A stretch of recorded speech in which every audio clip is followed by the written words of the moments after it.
Hi-ho! Okay. So, right now, kind of thinking, there's something I'm forgetting. My mic is on. Yes. My BGM is on. Yes. You can see I have open behind me a Clip Studio Paint for drawing on. Yes. Okay. I think I'm good. Hopefully I'm not forgetting something horrible. Hello, hello! I am here, talking to myself again.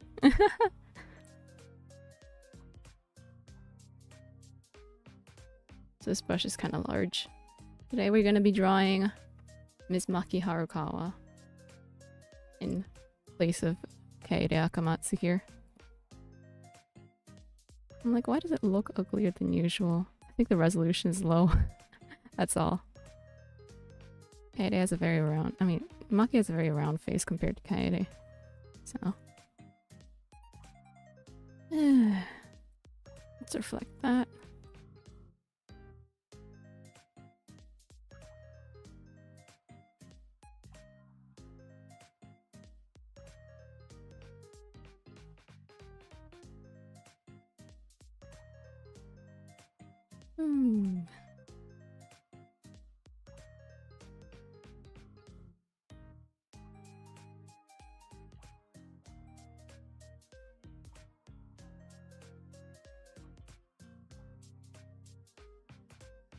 When was the last time I drew something? Just drawing. I think it's been a while, honestly.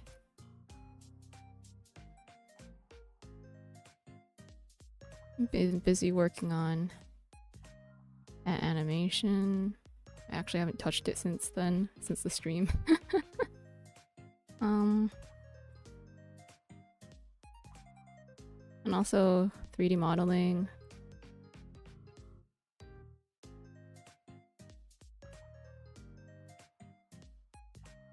Yeah.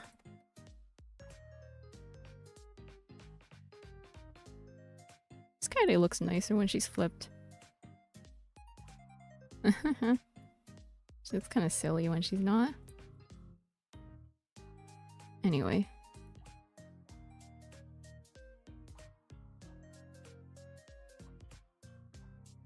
Tracing her face lines, but not exactly.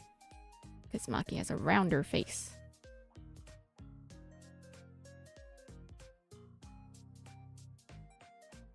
Yeah.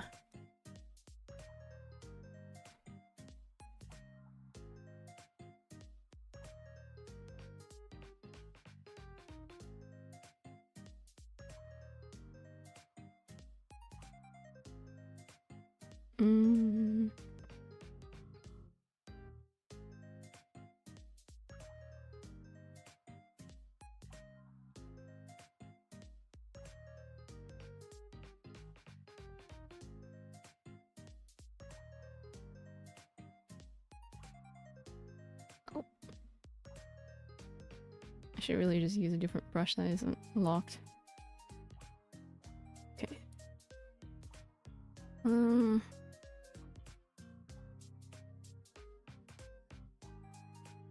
don't remember how I usually do these. I have a Maki reference here. I'm gonna switch between it like I normally do, cause... yeah. Because normally I don't actually put my references up on the same screen at the same time.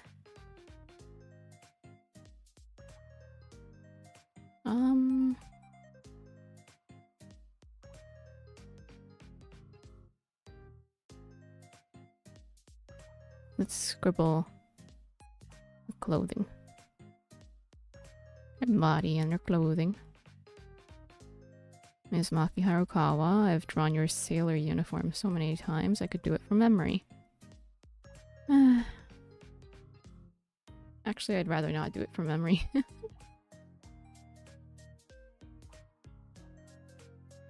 In all honesty, I am pretty tired of drawing Maki all the time. This is...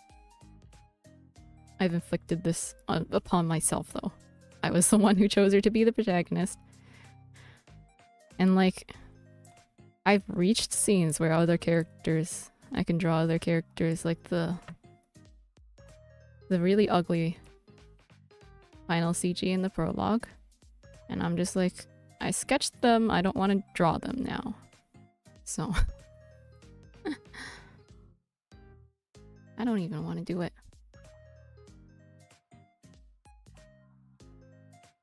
Even when I'm given the opportunity.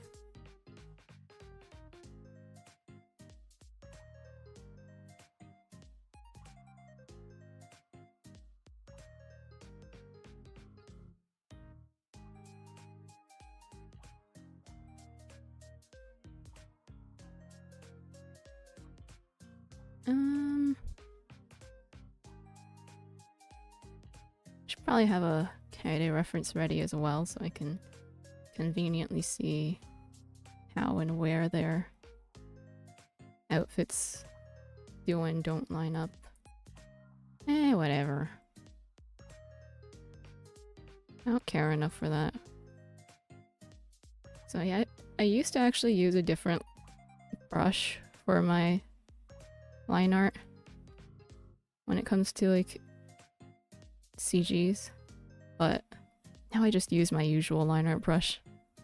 Honestly, nobody's gonna be able to see the difference, man.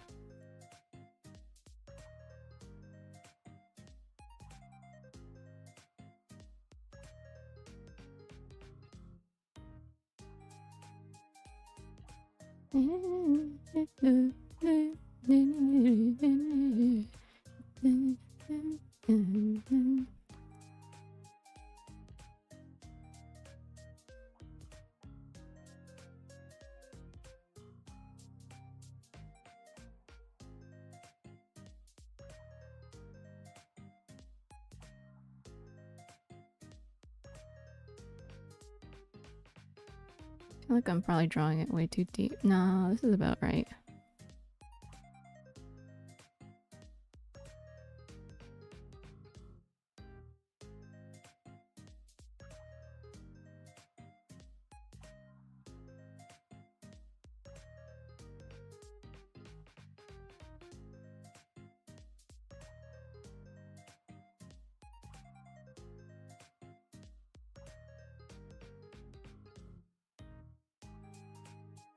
Right. Actually, I'm not sure. Oh well. I'll leave that for future me to figure out.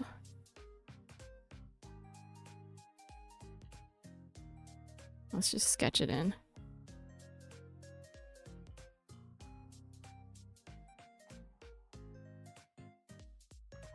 I may as well follow the lines that Kaede's already got.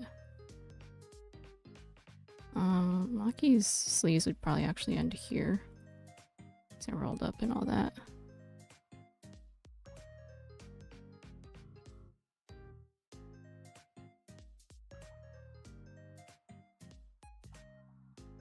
Thingies. Why'd I even draw them?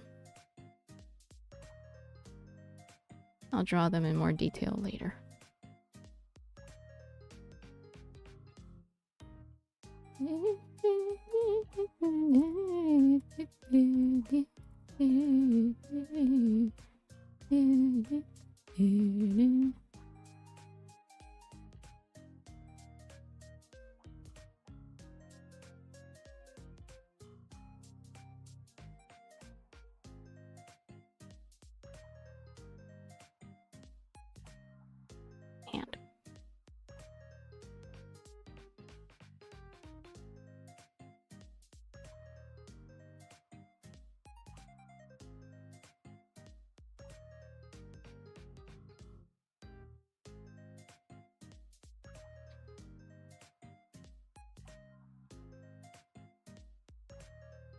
And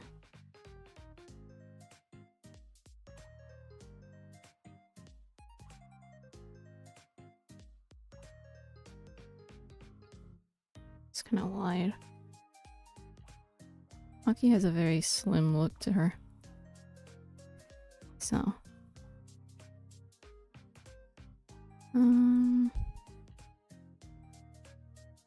like a very, very slim look to her. I mean, not Kurumi slim, but fairly slim. Hey yo, who's watching?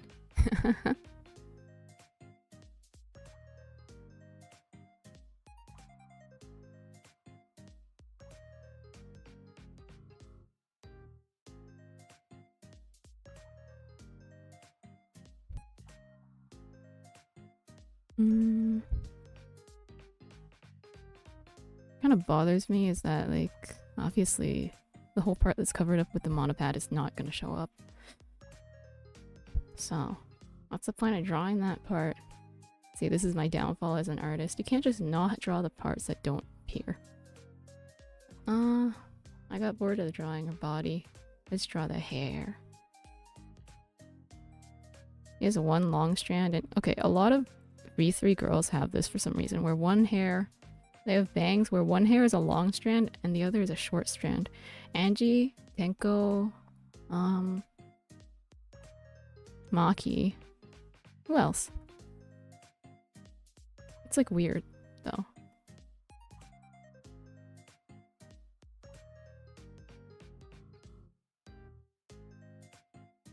Like, weirdly prevalent in the cast. I want it to tilt forward a little more.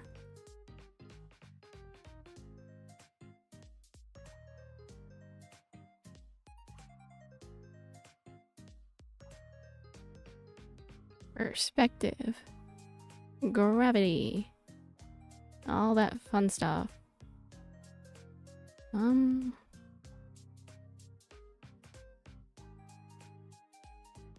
Maki's bangs. I always follow the reference rather closely. Even though, honestly, I should probably just make things up. That's probably what they were actually doing.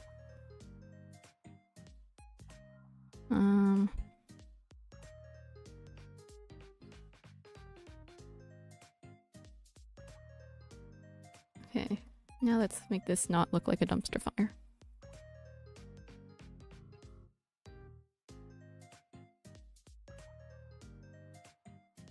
Oh yeah, I'm gonna mention this again.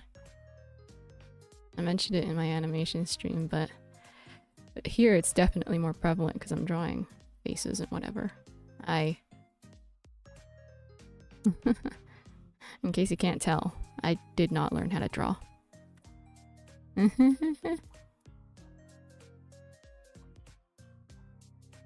entirely self-taught. Entirely. Like, I learned nothing, really, but I did learn from my like elementary school art classes. Didn't really learn anything of use, but I learned. And that's the extent to my artistic education, honestly. I never took any art classes. So everything you see is my own sheer willpower and stupidity.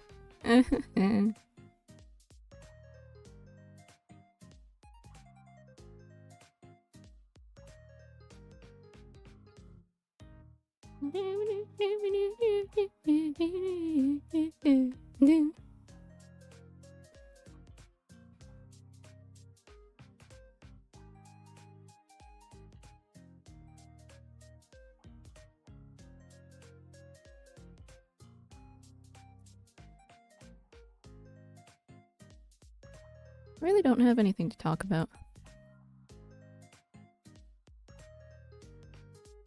Unfortunately. I know. I'm supposed to be an entertainer who talks, or... Well, that's what I'm supposed to be as a streamer. Right now I'm just drawing, honestly.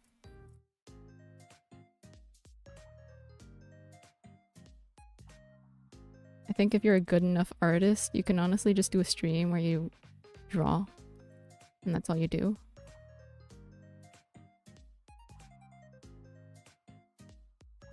But I am supposed to be commentating while I draw. That's the vibe I get. I mean, if you don't want to hear my commentary, just mute me. That kind of thing, you know? There's nothing to hear other than my BGM.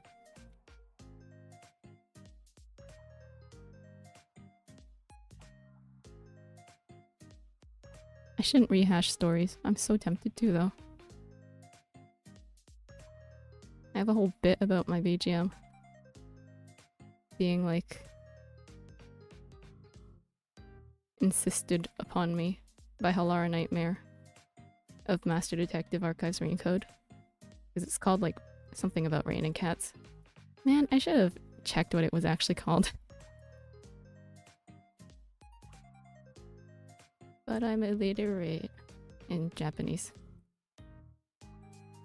It's something about raining cats, though. So it's very Halara Nightmare-esque.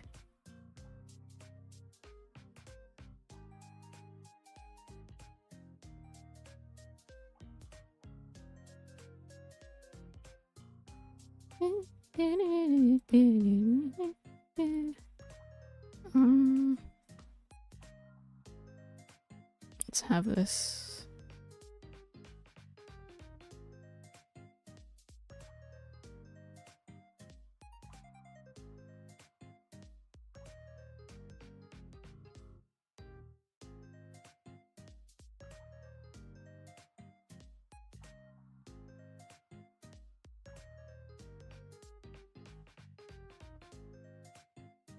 Yeah, it's like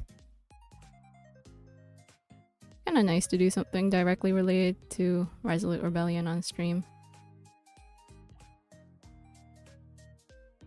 The animation is kind of related, but it's not directly related. Like, it's not part of the development. Well, it kind of is. Yo! People are showing up. Hello, people.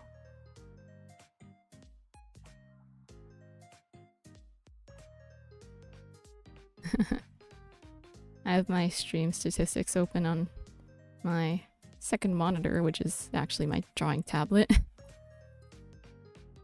have a whole setup. So I can see when people pop in. I'm watching you. I'm kidding, I'm kidding. All I can see is number go up. No need to fear.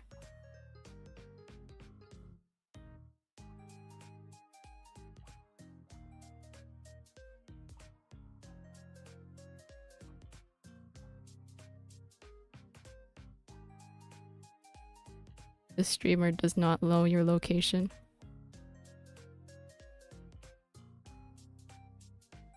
It's tilted inward too much. She is currently looking down, so should tilt outward some more. Because the hair will floppy forward. And not inward.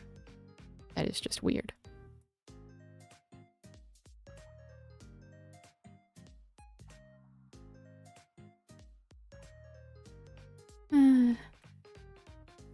Actually, this line looks kind of nice. No point keeping it here.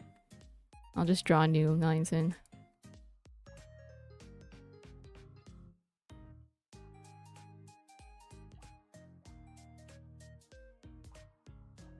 Embarrassingly enough, quite a lot of my drawing skill has been honed from Danganronpa. I did a few minor spray edits early on. Never uploaded them. Talked about this before as well. I did not have a social media for the longest time, so yeah, I have a whole bunch of stuff that's just lying around that I made for my own amusement. And now that I have one, I can unleash all of my creations upon the world. Why do I do this whole I'm going to take over the world skit so often? I do it a lot.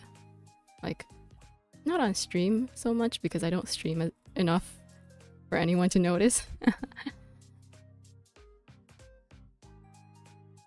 But like I constantly joke with my younger sibling, we're gonna take over the world. You and me. We're gonna get on social media. Slowly but surely build up a following. And then we're gonna take the world by storm. First the Danganronpa fandom. Next, everything else.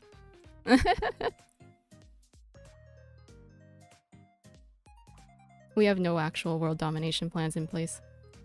We're just like, haha.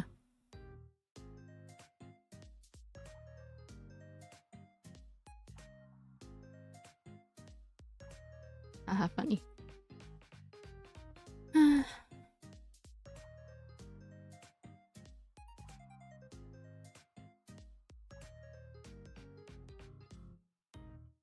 feel like there should be a strand here. Like that, I guess.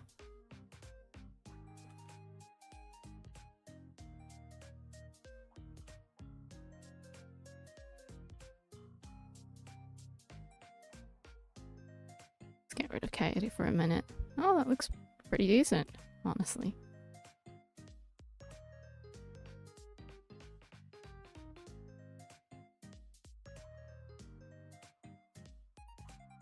Let's scribble in some eyes. See, Maki's eyes, they're surprisingly like upbeat looking for such a downer character. They're rather similar to Kaede's actually. Because like, they have a rather upward arc to them. Or arch, more like. Honestly, same difference.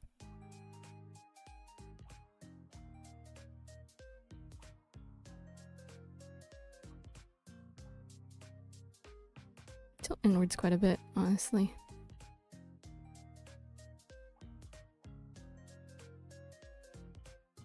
Something like this. It's probably very lopsided at the moment, but something like this. Let's hide Kaede so I get an idea of what— oh, this actually looks okay.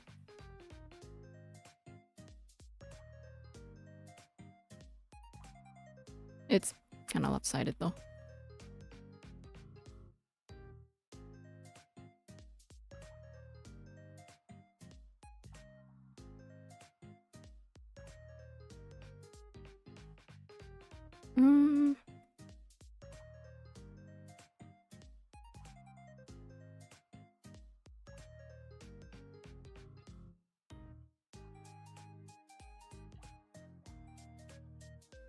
I don't want to be annoying about seeking viewer interaction, but the chat is there. And the stream is called Chatting and Drawing. If anyone has anything to say, feel free. Have a nice day.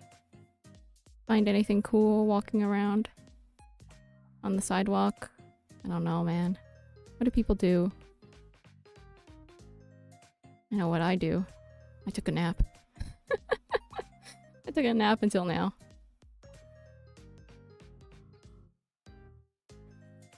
Yeah.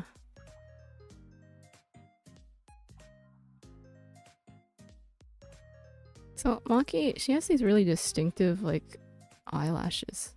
For some reason, they're not in her key art or anything. It's like how in Kaede's key art, her hair is drawn as being long, even though it's very short. Comparatively, like her hair is— what's it called? It's like just past shoulder length. And because of that, everyone thinks she has long hair now. She doesn't. Her hair is very short. Like it goes up to here. Just below her shoulders. But like it has the silhouette of long hair. So I understand. I thought she had long hair too. But not for very long. Honestly. I noticed rather quickly. Because of the aforementioned sprite edits. Hello! Hello, hello. BG. I was wondering where you were. But not in a creepy way. I know where you are. You're in my stream.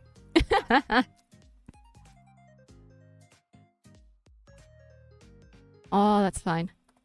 Being a little late is not a big problem. I figured you'd be here, so I was looking forward to today. So I was like, I'm gonna have a stream with an audience. Thank you so much.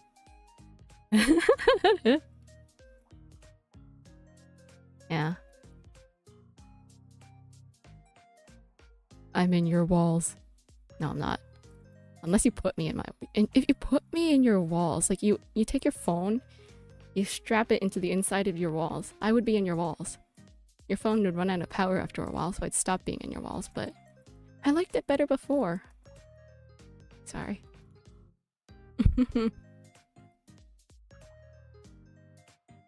Hang on. Let's hide the coyote so I can see what I'm doing.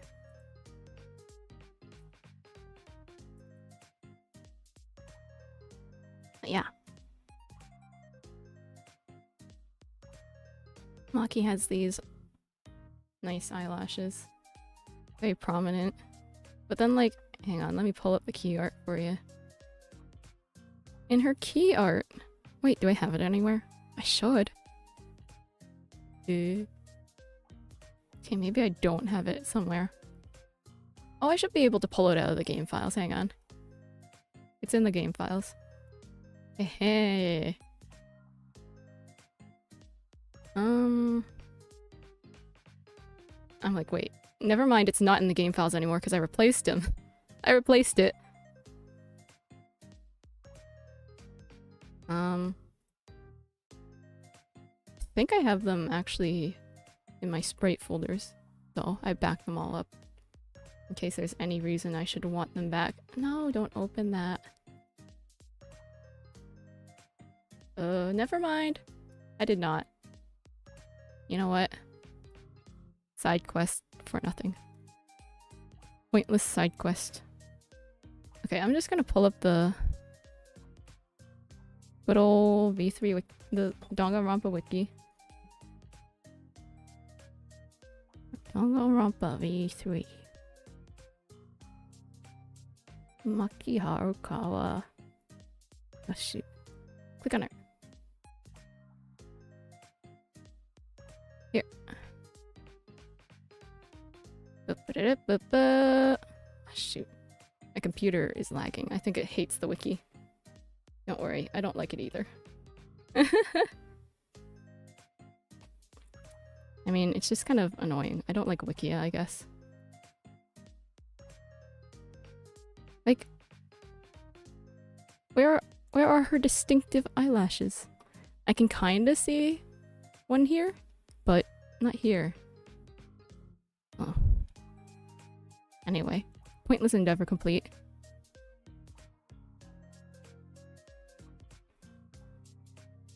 Let's draw more Maki.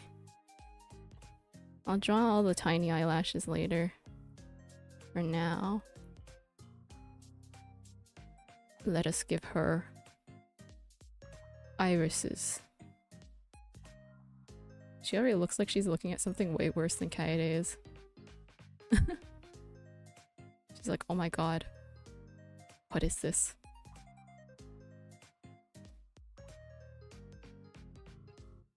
Don't look so surprised, Maki. It's okay. It's only a tablet.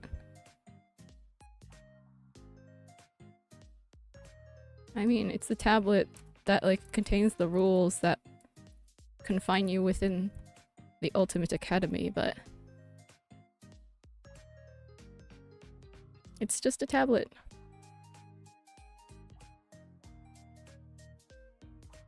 Okay. She looks more calm now, although her eyes might be a bit oversized.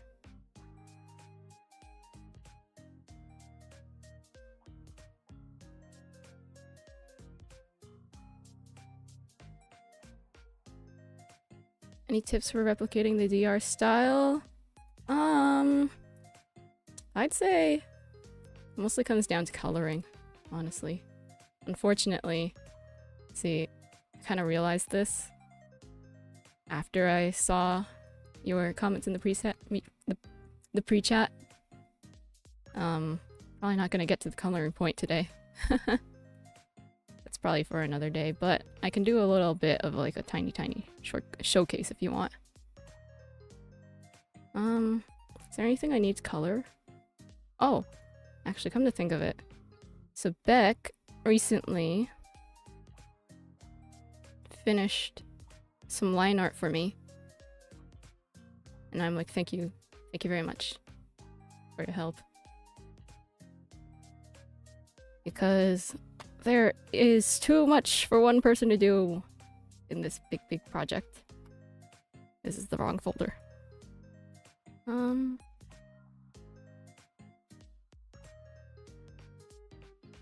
Into the folder called Danganronpa Spreadsheet, haha. Where is it? I wonder if I downloaded it already and I forgot. I probably did. Line art. Here it is. Oh,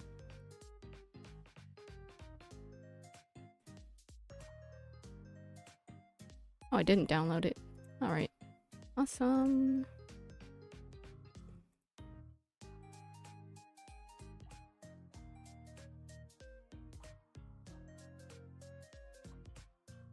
Wow! The line art is so good. Thank you so much, Sivek. What was he working off of? Huh? No, I think this is his sketch still. Where's mine? This is what he had to work off of. My original sketch. And then it became this. Wow! No face because Sivek said face. Too difficult. I was like, okay, got you. So let's shade something. Let's shade her jacket. I won't draw her jacket. I won't draw her face for now. Let's shade her jacket. I'm gonna pull up another... Well, actually, I was gonna pull up the Himiko falls out of locker drawing. I think I still will pull it up, but the colors are honestly kind of off compared to usual CGs because I just pulled from their sprites. The CGs... Oh, hello! Friskis. Hello there. A new face. Hi. How are you today? How is everyone today, honestly? But yeah, I'm gonna want to pull up a CG from... Oh, actually, this one should have good colors. Y'all good? I'm pretty good myself, honestly. I took a nap before this stream, so I am rested and feeling fine. Okay, let's color this. Oops. Oops. I want area scaling on. So I really hate when there's like uncolored stuff underneath your lines.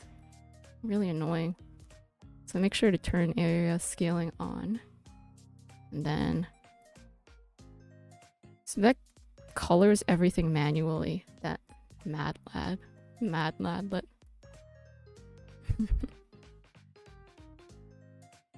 I talk about Sebek's weird drawing habits all the time, but I don't actually mean anything. I don't actually mean anything by it. They're not that weird, honestly. People do that sort of thing all the time. Screen drawing, coloring things manually. These are very normal things to do. I like to joke about it being weird. Because I'm not good at it. That's why. People insult you for something that you do well. Because they're not good at it. Obviously. Oh, thank you! Thank you. Yeah, this CG, the line art was by Sebek. My sibling Sebek. I follow them over on Tumblr, so if you know my Tumblr, check the following page. Check him out.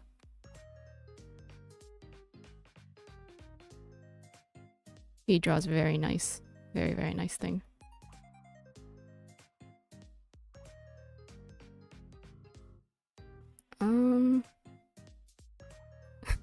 I lost track of what I was doing already. Okay. So, let's save this for now. What I like to do is I do an alpha lock. Lock the transparent pixels. I pull up this brush of mine. It's like got color mixing, like blending options on, and it's rather transparent. The anti-aliasing. Oh, actually I have it set it to very weak, but as you can see, it's a very thin, not thin, very, what's it called? It's not a very sharp or strong brush. The colors are very weak, and that's because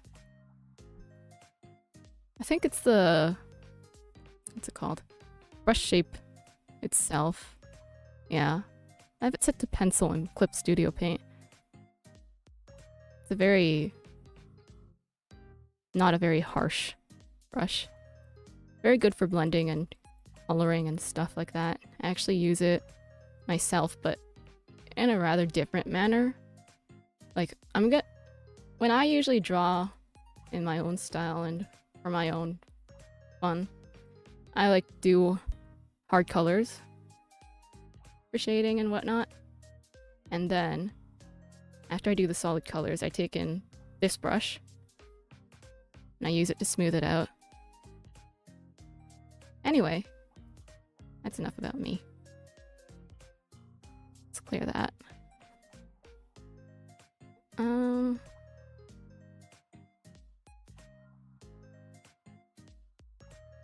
So I typically pick a pretty,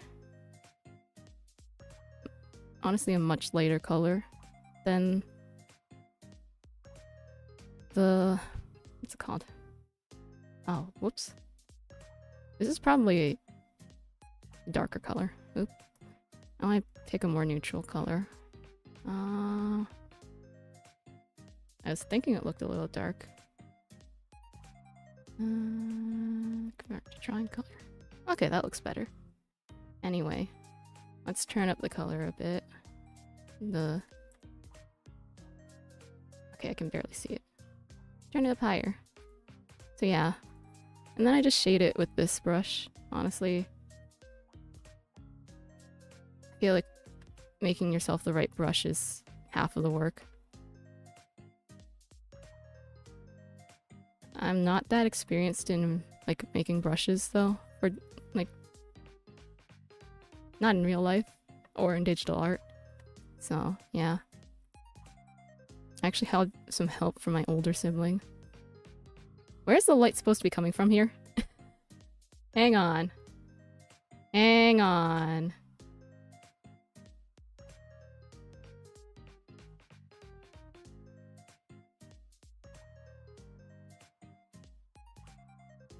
Here we go. Honestly, just wherever. Okay. I mean, the lights are, this is the gym, and actually you can see it in this CG. The lights are on the ceiling. So just do whatever. I don't know. I'm not an artist. Oh, this one is Clip Studio Paint.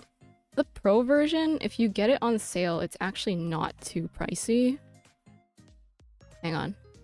I'll type the name of it in the chat, actually, in case it's a little bit hard to hear it garbled or something.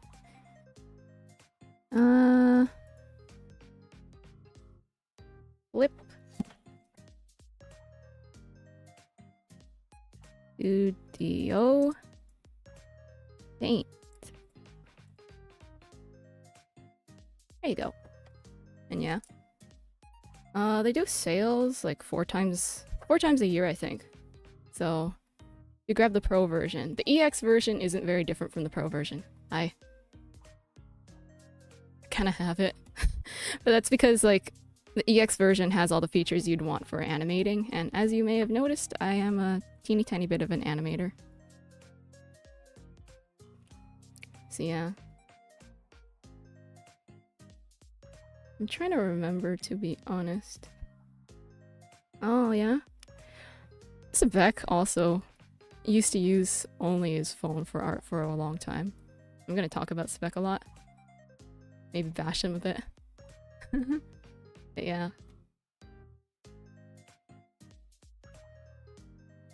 Okay, I think I have the pen at too large a size.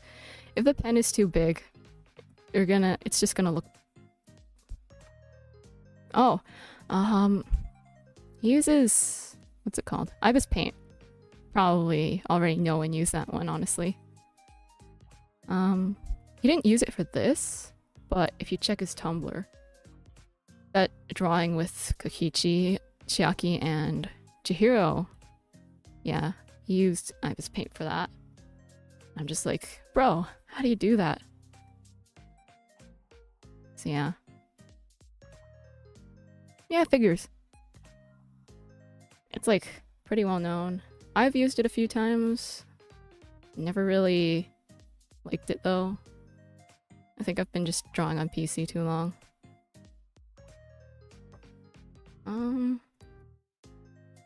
But yeah. Like, and drawing on PC, you would want to have a drawing tablet for that as well. So that's another expense, and you can honestly get pretty cheap. They sell non-monitor tablets pretty cheap now.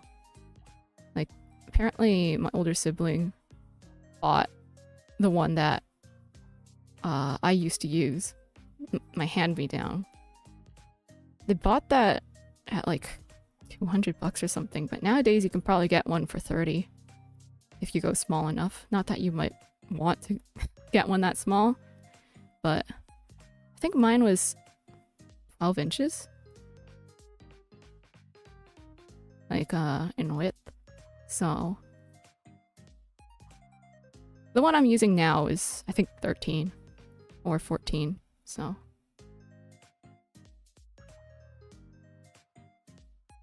Yeah, absolutely. Honestly, you can draw with anything if you have the skill. People will draw crazy things in stuff like sand. So, like, they'll make sculptures out of sand, which is honestly the craziest thing. Because it's transient, and that's part of the art, I guess. But I would be so sad about it. No matter how many pictures you could take, you never get it back. And for people who take that as part of the art, I think that's pretty amazing.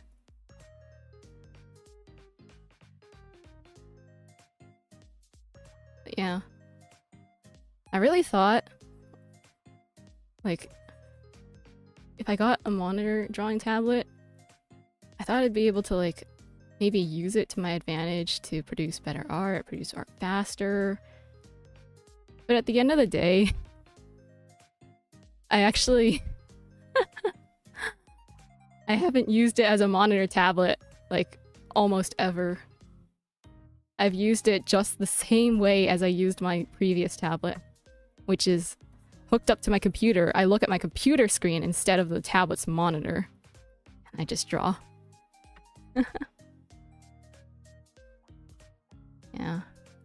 This is not looking the way I want it to. I think I need a darker color. Yeah, there we go.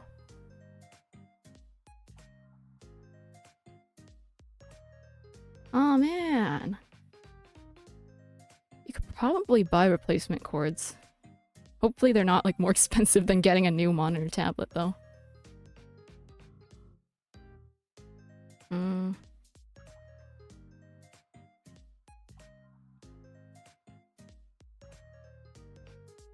Mine comes with a bunch of cords too, and it also has the option to use one USB-C cord, but I actually haven't done that because if I use the assortment of cords, I can plug the HDMI cord into separate things from, like, every other cord.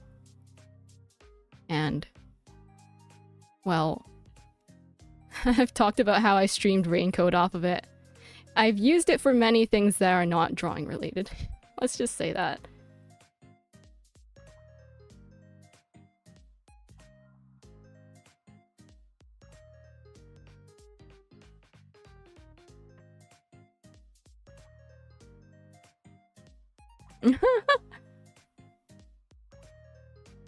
Yeah, honestly, I bought this tablet not for using it as a monitor tablet. I wanted an extra monitor And I thought, hey, may as well kill two birds with one stone. Not that I would kill birds willingly.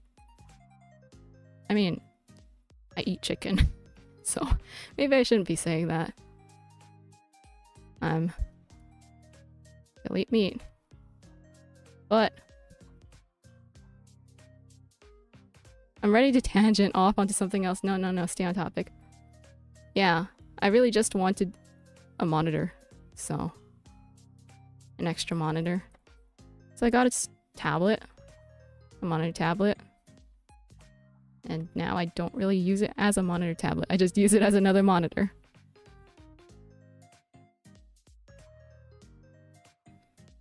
Yeah.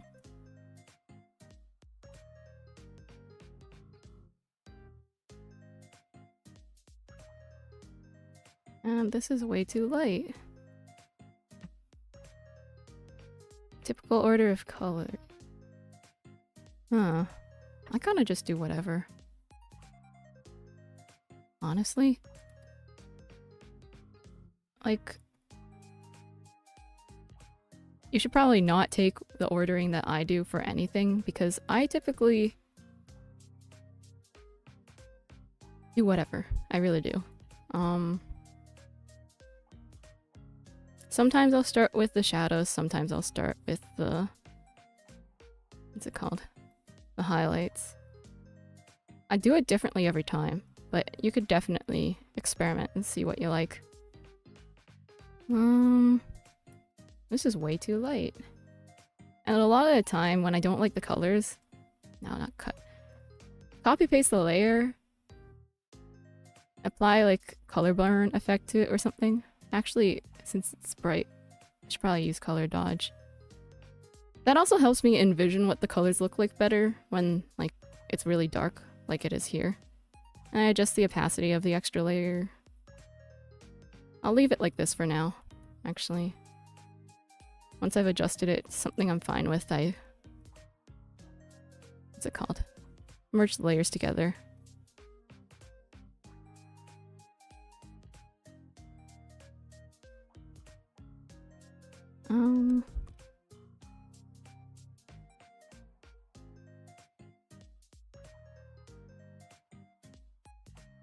This is definitely too light. It's bothering me a lot. Oh. Well, I like how that looks a lot better than anything else I've done so far. Jeez.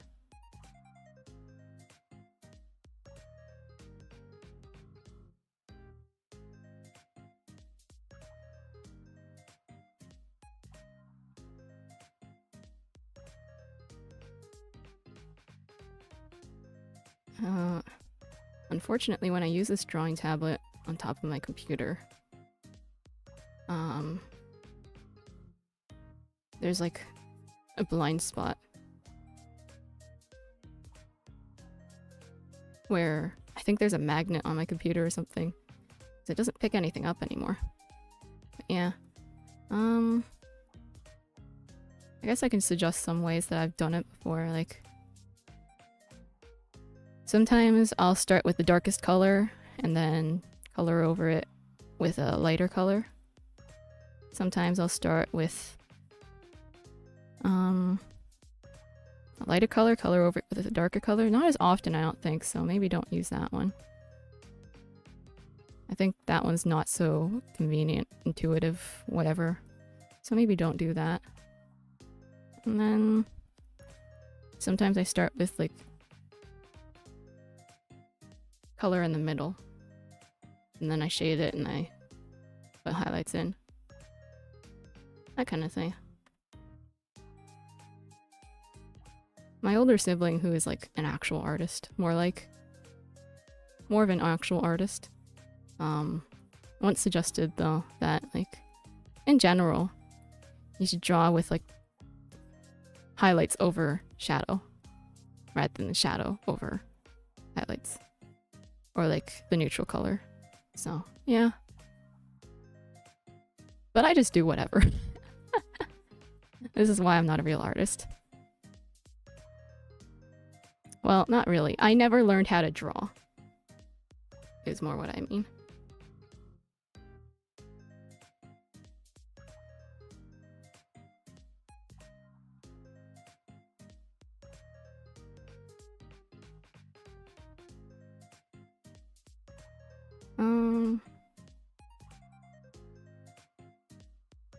Yeah. This could definitely... Let's reference off of the original CG. What did he go look like there? The really ugly CG. Look how ugly it is. Hanko's missing a hand. Rantaro's knees are all wobbly. Shuichi Saihara seems like he had an impromptu surgery at the last moment. Look at this line. You see it? They really just went line tool. Like that. It's hilarious. I love it. Anyway, back to what we're here for. Where's Himiko? There she is. Yeah, it's crazy. This CG is crazy. That's why I insisted on redrawing it, and then I ended up... Now I have all this work to do. But yeah.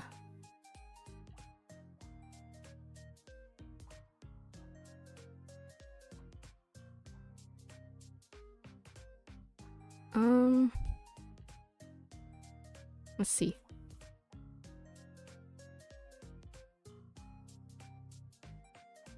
I have some very blue colors going on. I think I prefer the blue colors, honestly, but maybe they should be dampened a little more. Yeah, I think they should.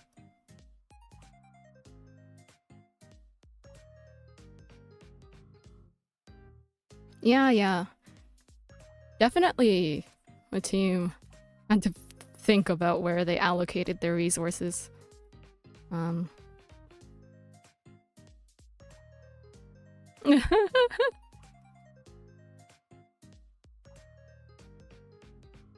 Yeah. There were CGs left over in the demo that were never used. There were, like,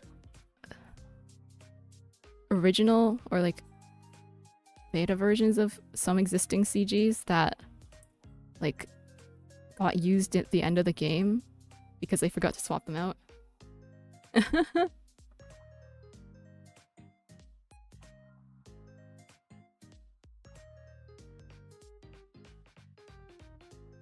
God, I can't make this pocket look right. Hang on. I'm just gonna color over it completely. Redo it from scratch. I was messing with it too much earlier and now I'll give myself a break from the pocket, honestly. Let's just do everything else.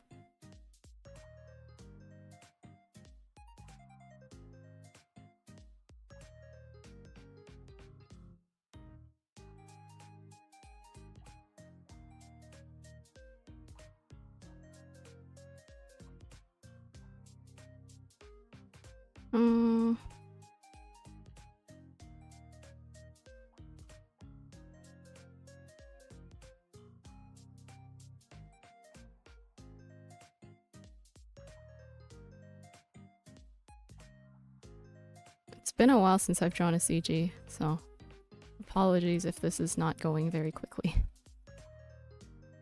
I mean, art normally takes a while, but I feel like this is taking too long.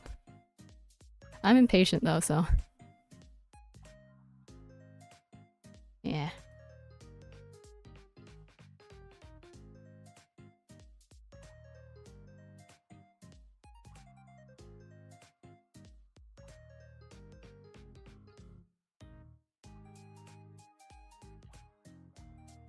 Oh. Yeah, I think I've seen it pointed out that the PS Vista version of that CG actually had everything shaded properly. But then for some reason on the PC release, they used just like the flat versions of everything. And it's like, what? Why? Like, I think people usually bash that one for using like literally just the concept art. But there's a version... Yeah! On the PS Vista version, they actually shaded everything properly. It's like, why didn't you put that in the final game of like every other platform? Like whichever PS something it is. I don't use PlayStation. Yeah. So weird. This is what you get when you rush development.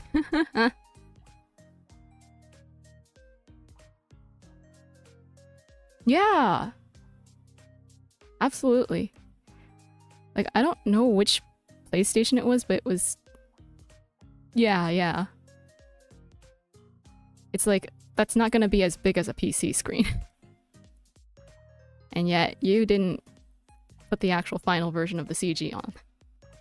Like, bruh. Hang on. I want to pull it up now. Because it's so stupid. Let's see.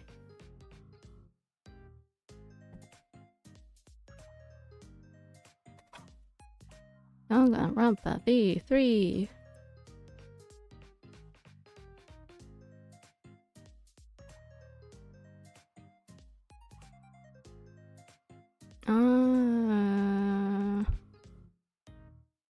V3. Okay. PS Vita, apparently. Let's see. I'll pull them up. So...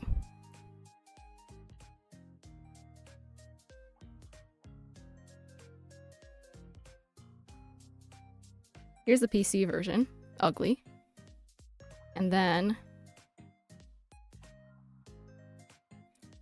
on the PS Vita... the CG, it looks like this. Let's resize that. They shaded it! It's like, what? Why? Somebody probably just used the wrong one. Probably just used the wrong one on the final game. Because, like...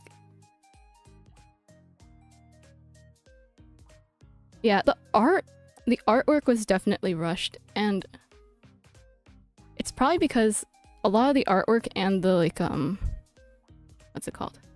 Artwork was produced, like, at the same time as, I think, every other facet of production, probably. So...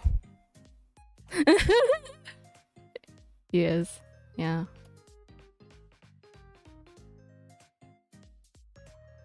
Yeah, anyway. No, not that. This.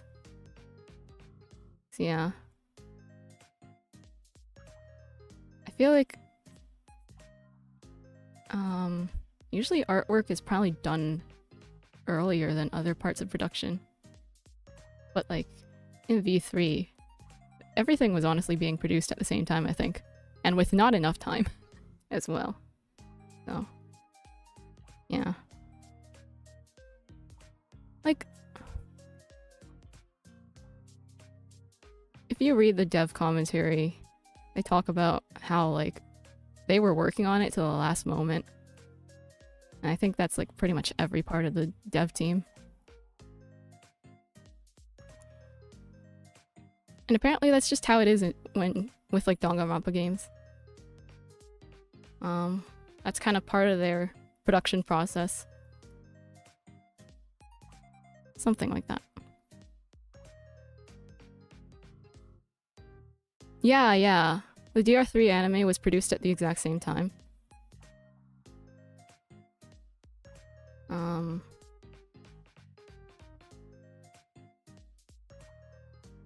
So, Mr. Kodaka was very busy at the time. Clearly.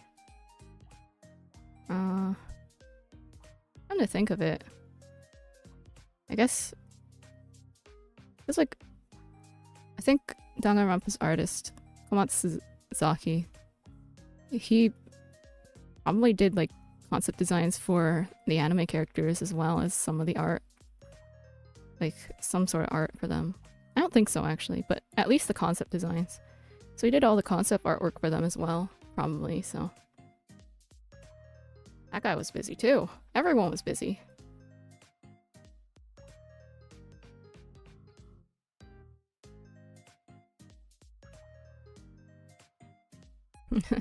Yeah. Well... Your wish may come true in some small capacity. Not really. Oh, shoot. Give me a minute. Sorry. Oh.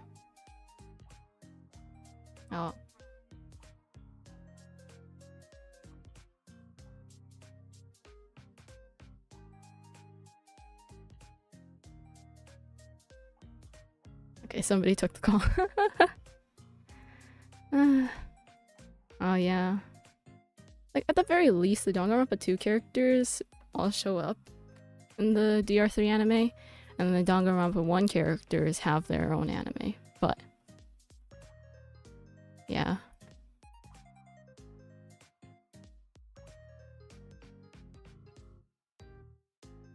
I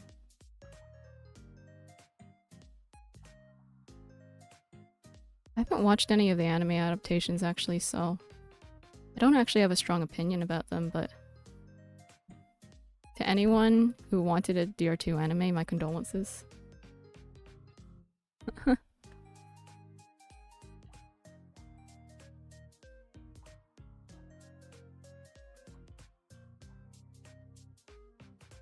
yeah, I did draw Maki in the anime style the other day. I'm sure plenty of you have seen it already. This girl. Oh. But yeah. And then I have the work in progress. Oh, thank you. Yeah.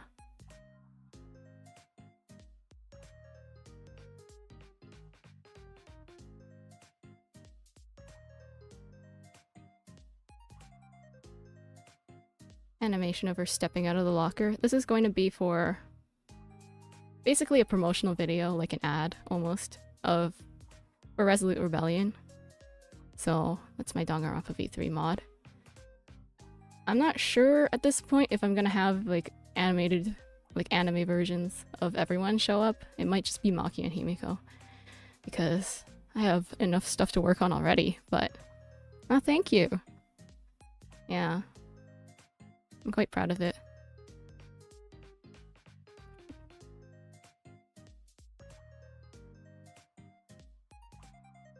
I worked on that on stream the other day, so at some point I'm gonna probably do another stream for it. But for now, I guess I should probably focus on the CGs. That's what people want to see.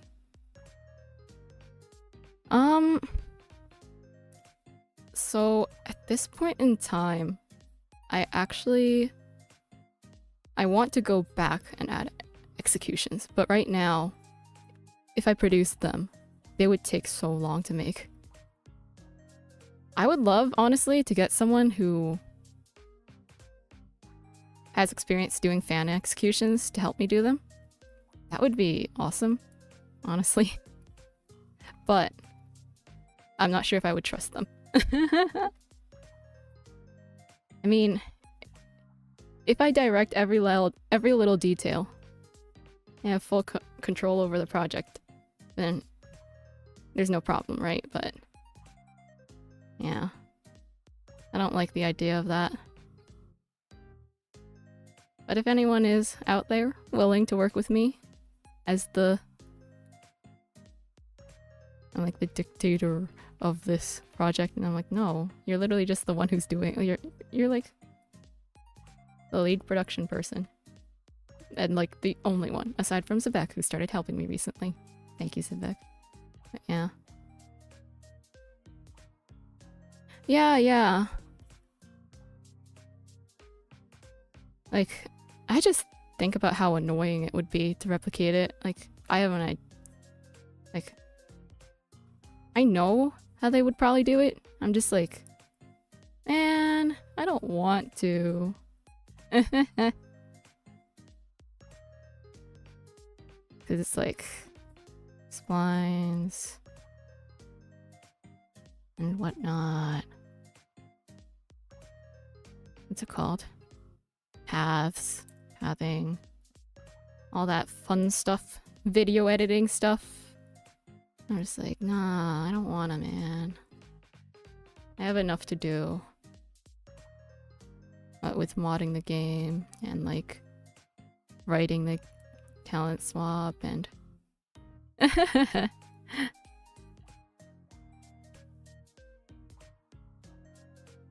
I'm on break right now. Once I'm no longer on break, what am I gonna do, man? How am I gonna get anything done?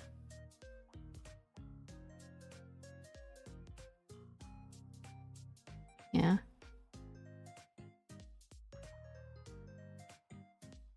I'm thinking once I'm off break. Voice acting. Oh yeah. I would love to get a team of voice actors together.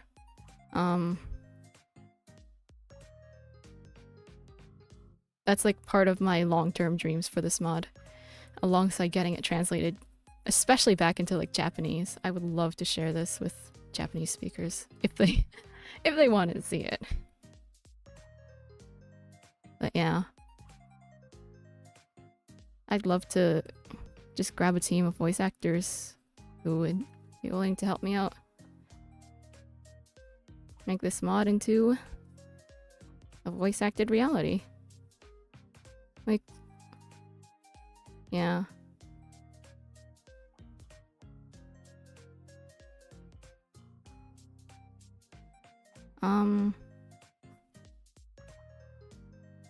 And then I also want to have the option to like have original vocals, like the original character voices. Obviously nothing will be fully voiced if you use the original character voices option. And then like a fully voiced option where you can use like the original to the mod vocals, as well as an option to like use original vocals in the places where it's like short voice lines, like hey and yeah, that kind of thing. And then for trials and stuff that are fully voiced, you get the original to the mod voices. That kind of thing. Kind of would be a mess, but I want to do that. I'd like to do that.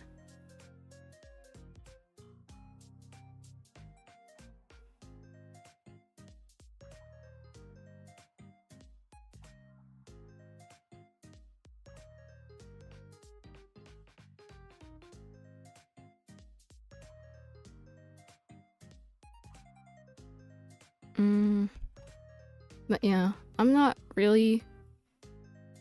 I'm quite a bit of a... honestly... something of a lone wolf. God, I feel kind of cringy saying that. But... yeah. I'm not the type to let people work on my projects and stuff. I'm that kid who does the entire group project on his own. And I hate it.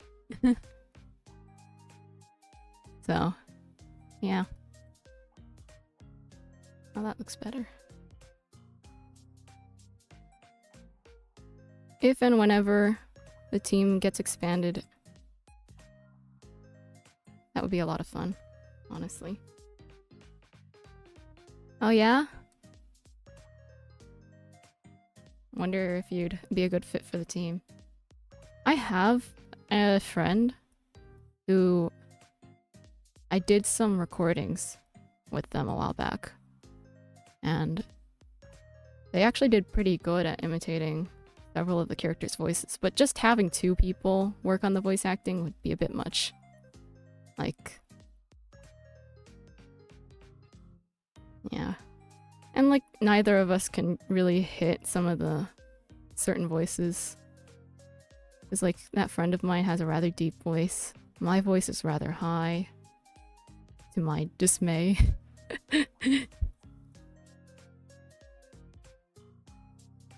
So... yeah.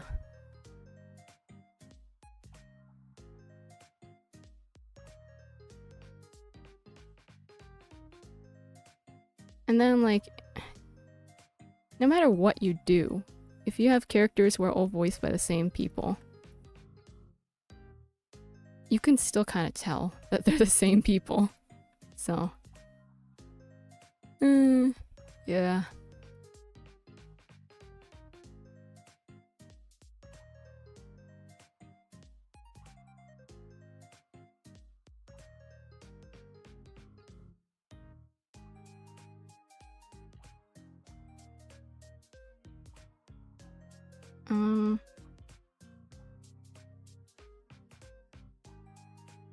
Okay, I think I'm gonna edit this line art a little bit.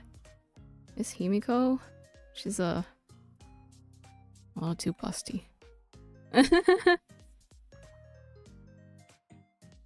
Oh right, I was supposed to add in like clothing folds.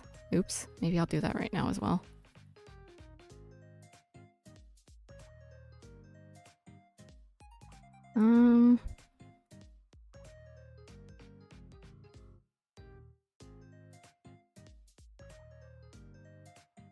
Aw, man. Chop that hair off. Nah.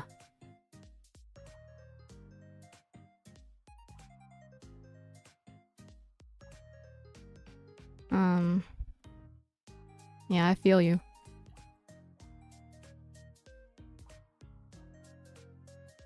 I feel you. I had something to say, but God, I forgot what it was.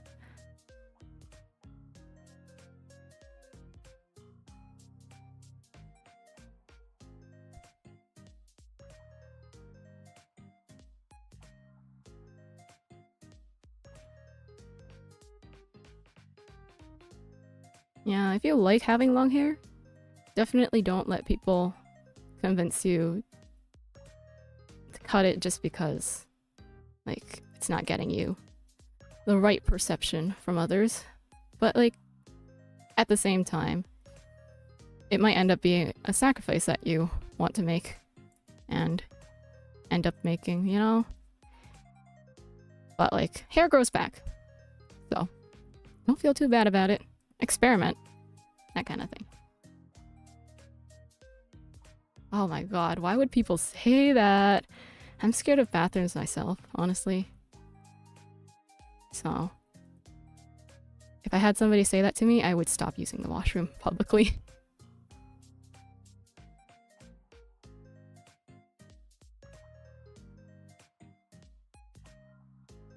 Yeah.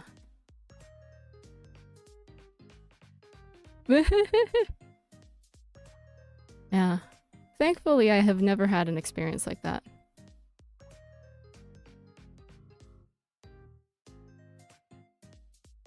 Could be because I avoid it at every opportunity, but...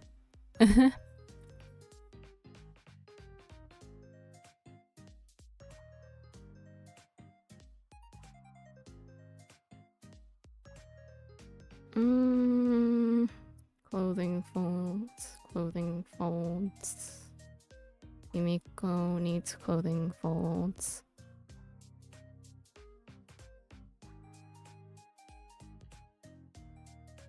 I used to be really bad at clothing folds, honestly.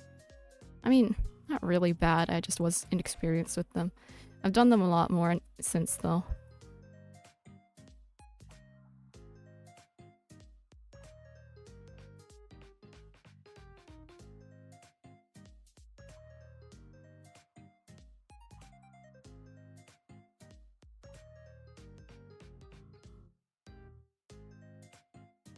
Aw.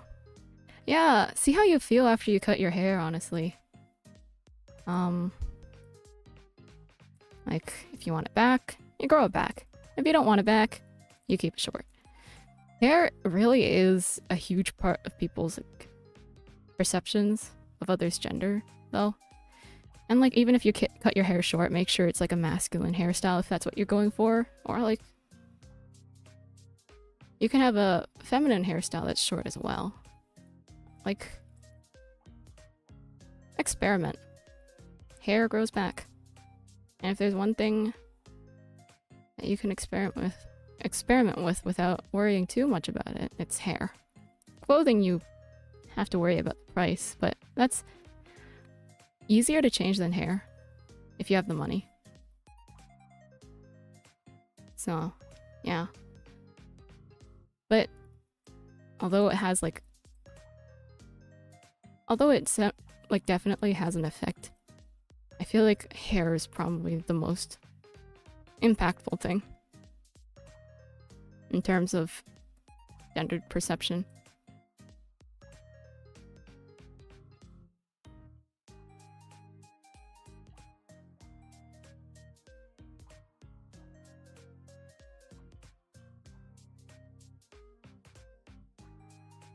No problem. And yeah, like, check your wardrobe. If you want a certain perception, make sure you don't have something that goes against that. And of course, like, at the end of the day, you wear what you want to wear. But some things you might want to wear more than others based on how that gets you perceived. And that's okay. Honestly.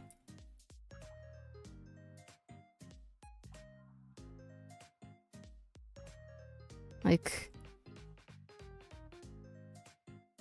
what's it called?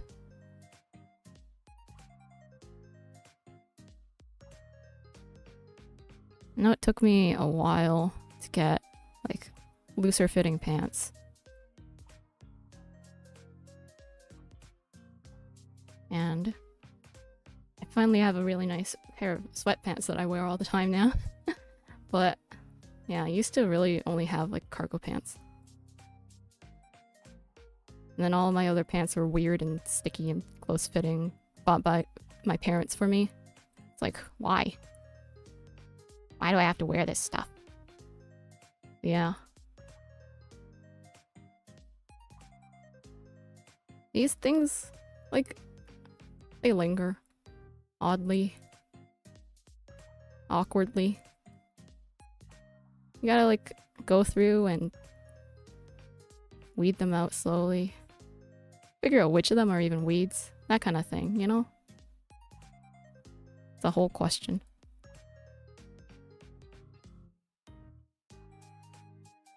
I might be rambling a bit, sorry.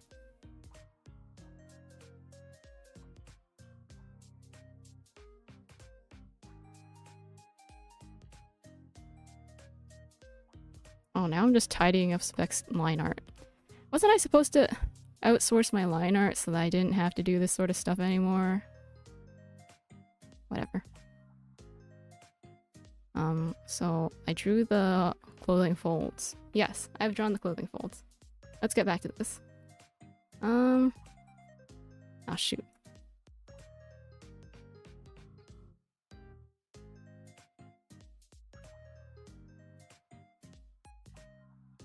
Ah, see ya! Hope to see you around again sometime. If you have the time. Hope you have a nice rest of your day or night. Whatever time it is.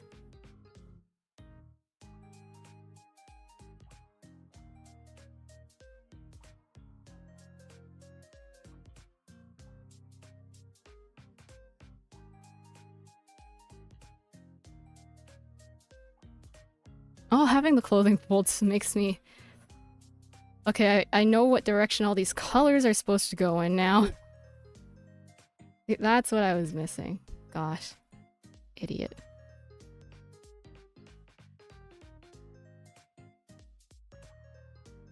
Stupid dumb. Oh, thank you! That would be so nice. It doesn't have to be like whatever stream I do. Just check out the next thing you're interested in, you know? And if it's another one of these drawing streams, I'll look forward to seeing you. Thank you.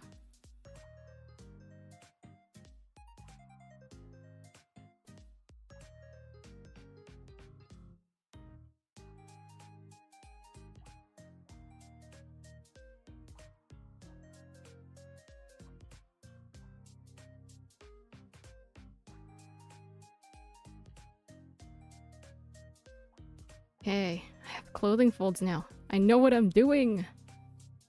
Finally. Yeah, this makes it so much better.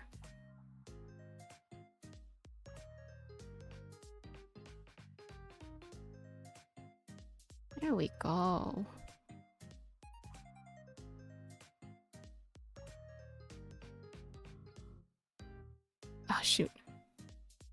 I didn't turn on the alpha lock again after adding in the new colors.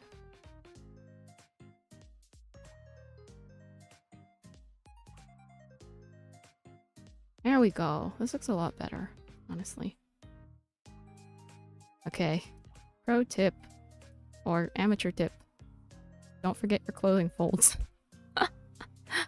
Tip for idiots. Named Athens. Don't forget your clothing folds. Yeah,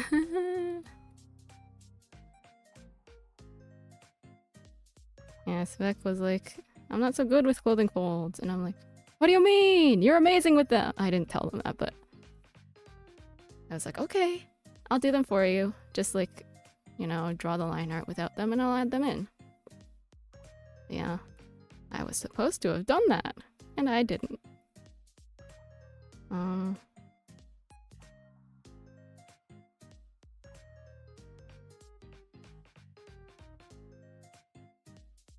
There we go.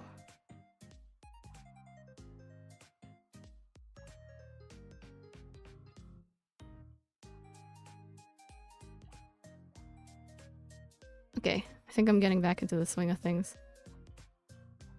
Now that I've remembered that line art is important, and I mean clothing folds are important, and yeah, that's mostly it.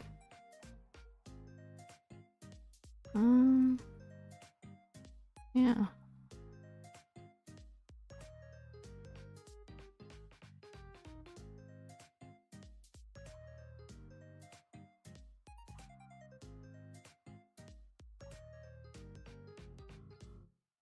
Oh, shoot, that's way too big. I do not want to draw with a brush that's too big. Okay. One thing that was definitely throwing me off was that Himiko looked too busty. She is not. She's like a little girl. You know,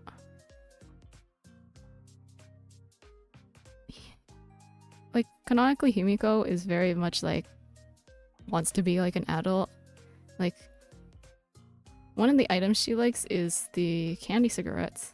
And then in the description for those, it's like good for people who don't want to quit smoking or something, or like kids who want to seem like adults.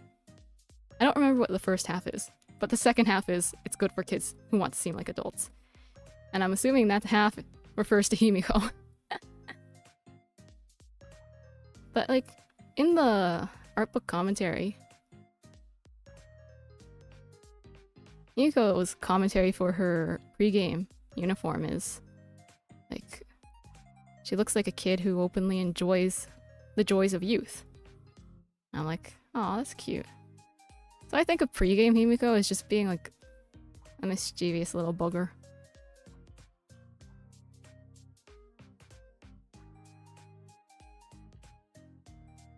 She goes into like the local McDonald's and is like, can I have a Happy Meal? And they're like, okay. Can you get me a discount? I'm just a kid. We don't have kids discounts. But I'm only a kid. That kind of thing. Okay, she would go to someplace that actually has a kids discount and then ask for one. But yeah, I don't really know any. So.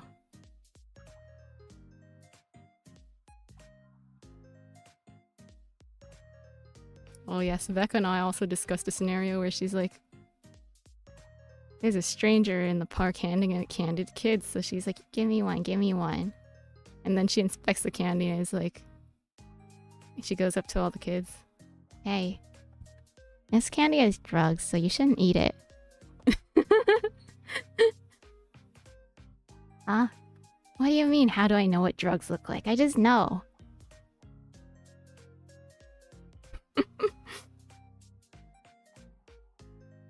I also had canon Himiko as being a seller of very legal substances in the post-game. She lives in Maki's basement.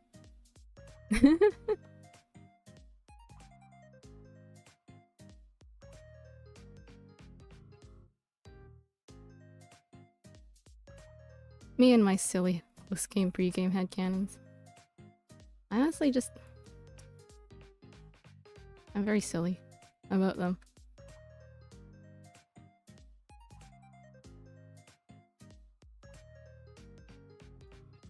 And like, they're mostly based on the art book commentary.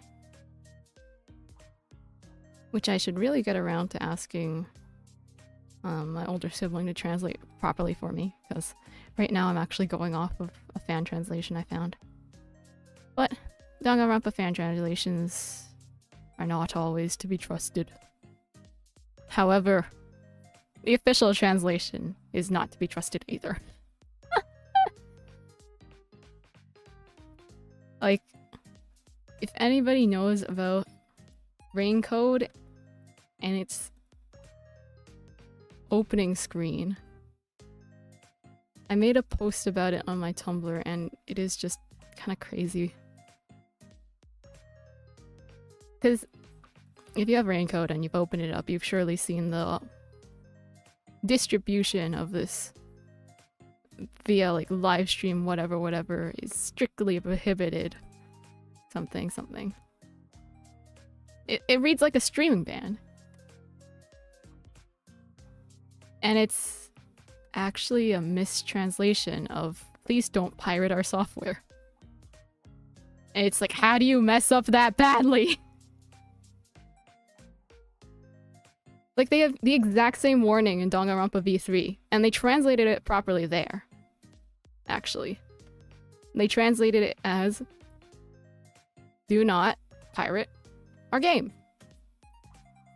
Illegal distribution is not allowed.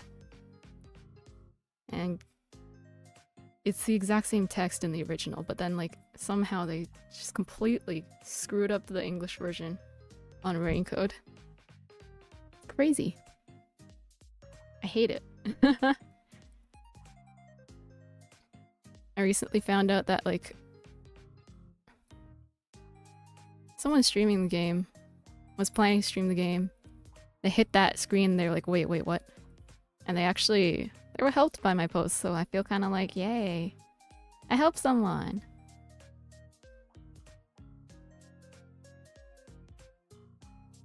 Yeah.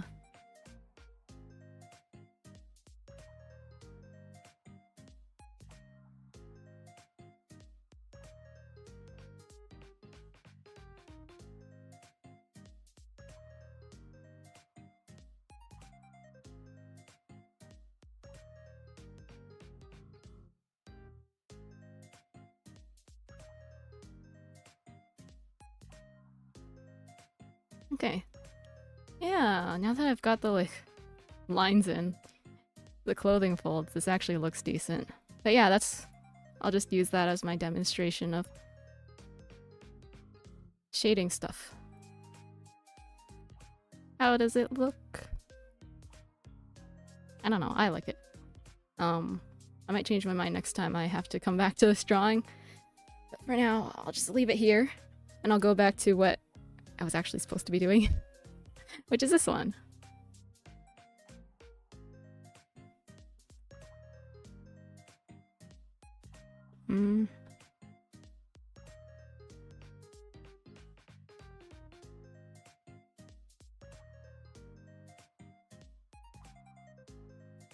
Oh, can you hear that? That siren in the background? I guess not. My noise cancellation is working.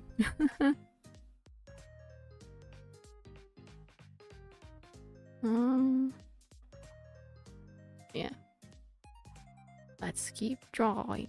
The Maki Harukawa. Her face looks kind of lopsided now that I tilt it. What's this?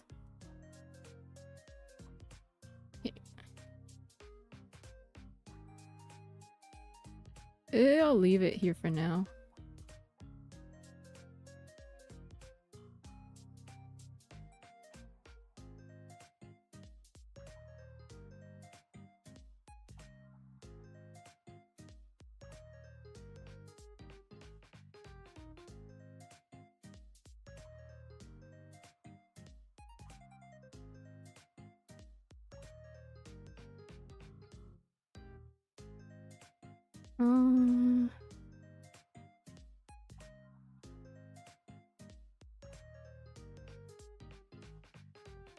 Something like that.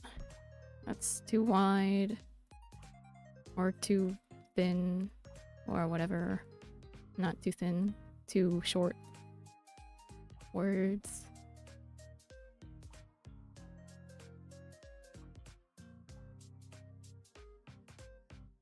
This eye does not look good.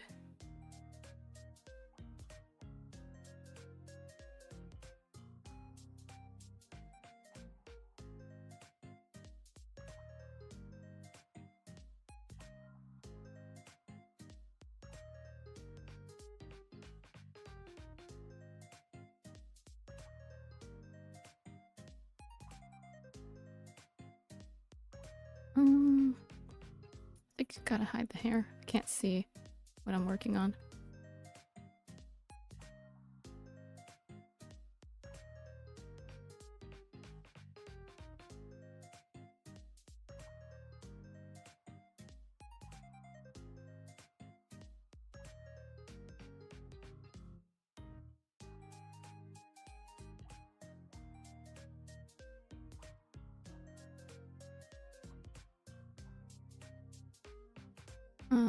This looks not so good.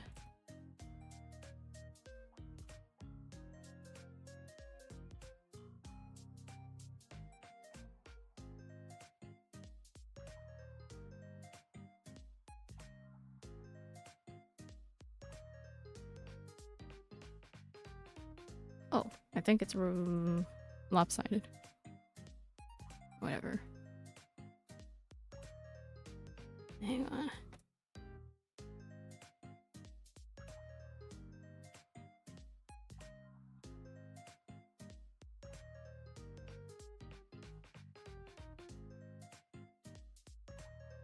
I hate rotating stuff because I notice that the lines look kind of blurry or jagged afterwards. And it's like no one's zooming in far enough to notice that. Well, I am. And it bothers me. But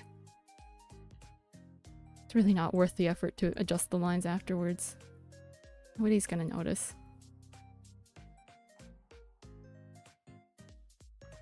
As an artist, you have to realize that at some point, nobody notices certain things. And you need to know where you want to allocate your resources, you know? Economics! The economics of art. This looks okay, I think, for now. I'm okay with it for now. Might change my mind.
She looks surprised.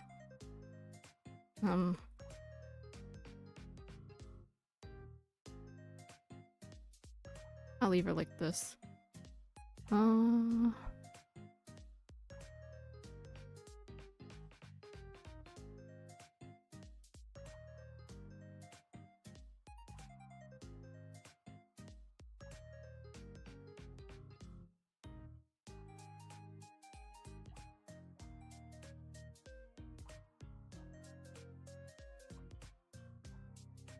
Here we go.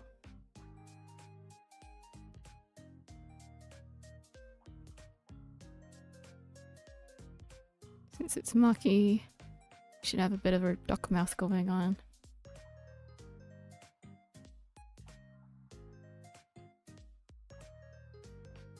Her iconic duck mouth.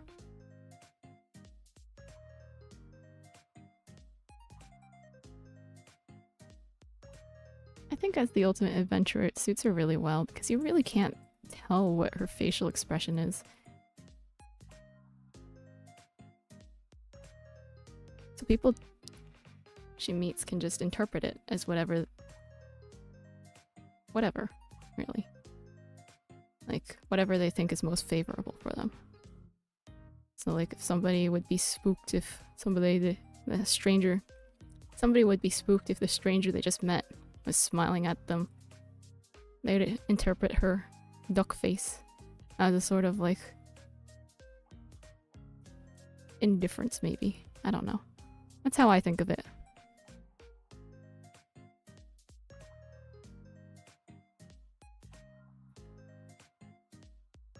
Oh. Duck mouth.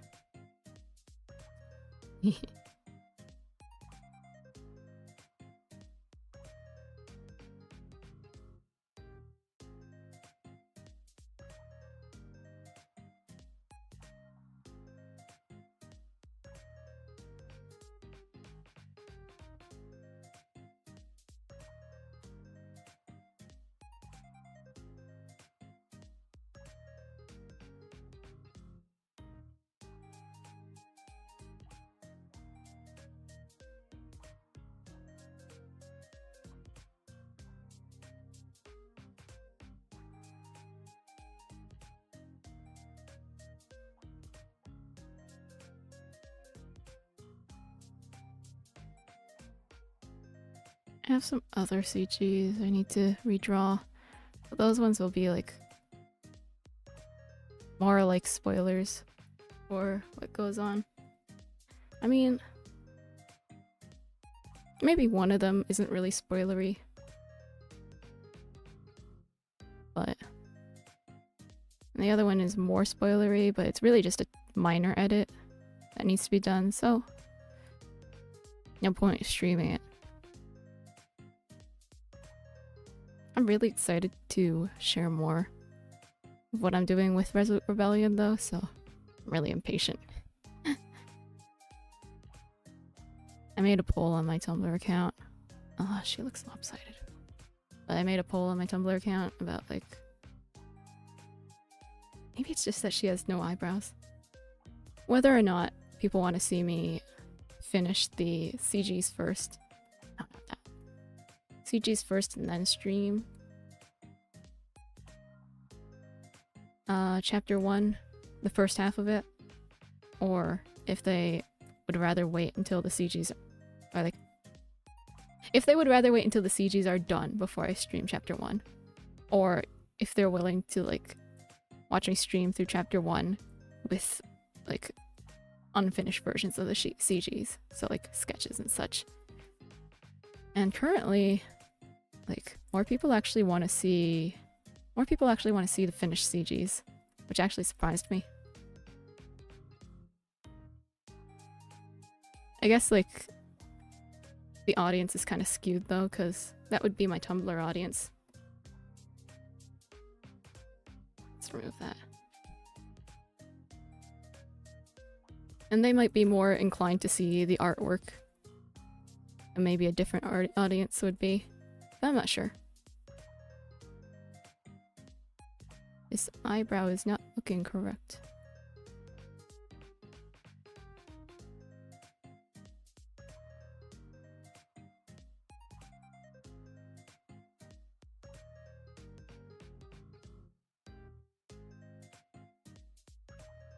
think it's because this eye does not look correct.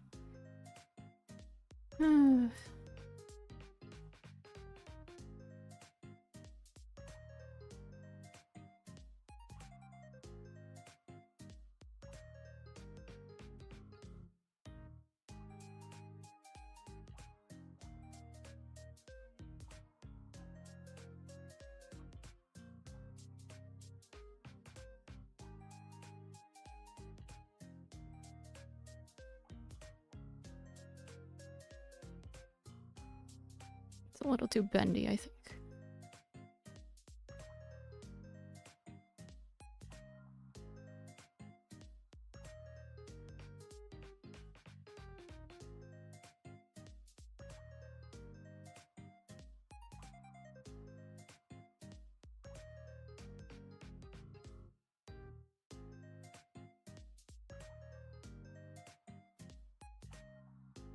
See, I've talked about how I don't want to do executions for now, but I'm still wondering what will I do for now then.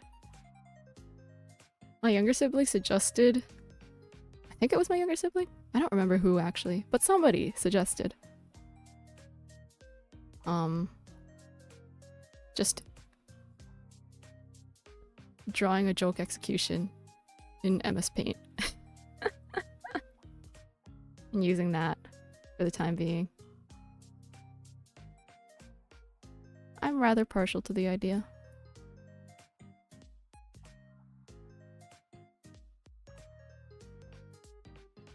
But yeah.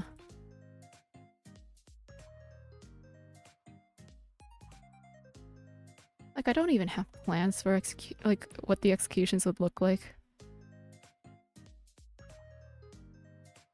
I just know they'd be better than other fan executions. Narcissist. Nah, because like, my younger sibling has told me about, like, fan executions and how, like, there's that one for Kokichi that he's just like, it doesn't make any sense. And I'm like, yes, it does not make any sense. Yeah. I don't know. I am just...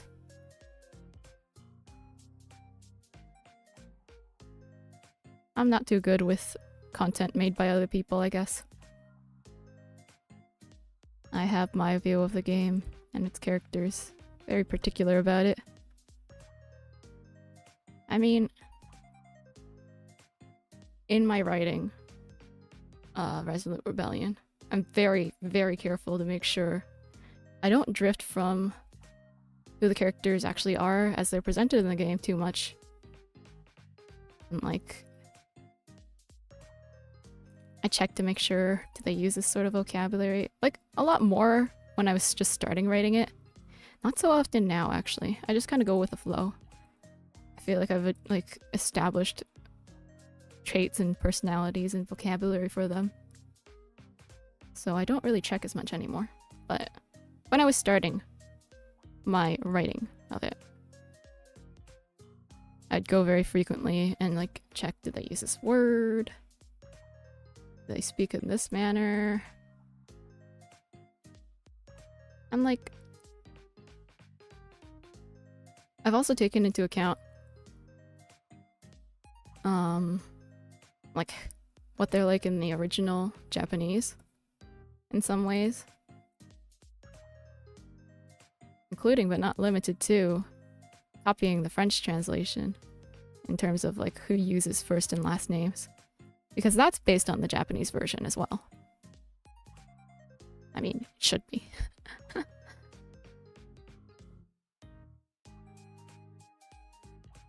So yeah.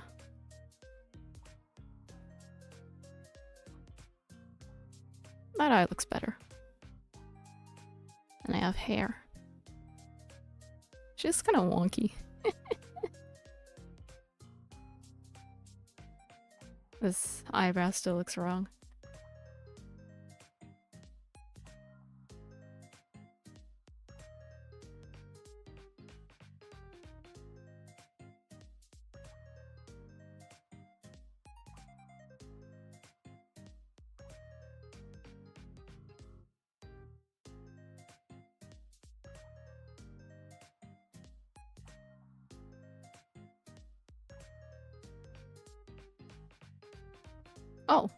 Her eyes are super lopsided.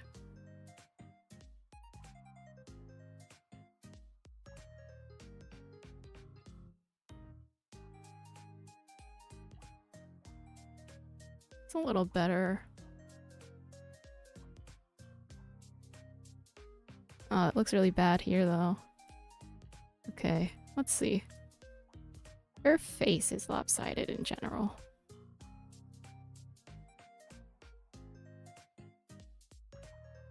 How are we going to fix this?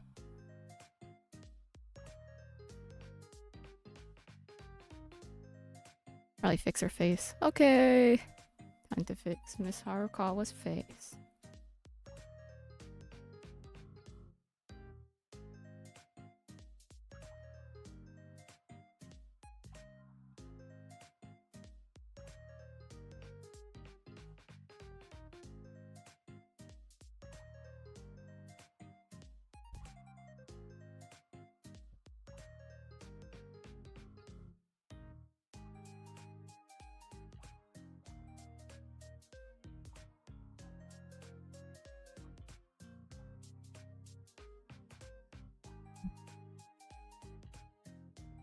This looks better.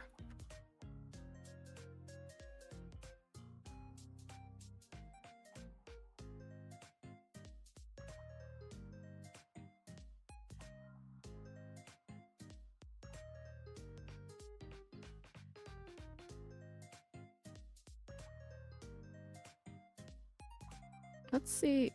I feel like this eye is probably smaller than the other one. Oh, shoot.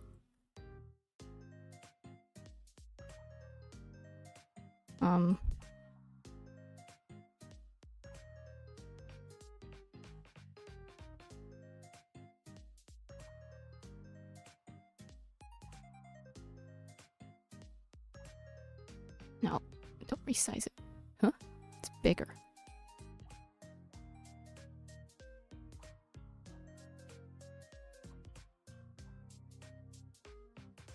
Interesting.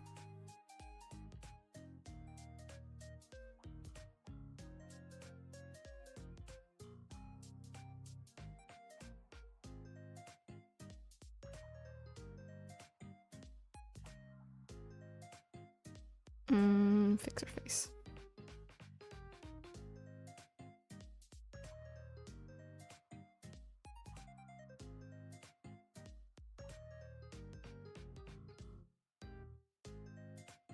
Okay, looks okay.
This is kind of lopsided too.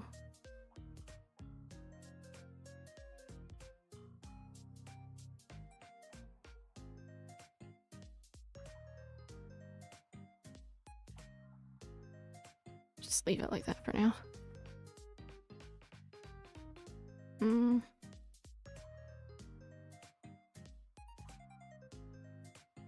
Like that. And now it's bothering me.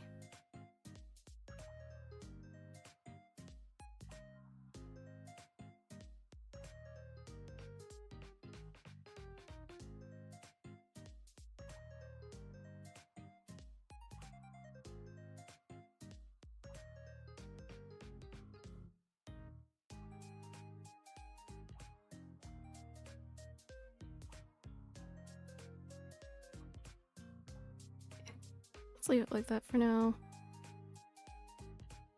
Let's see. What else?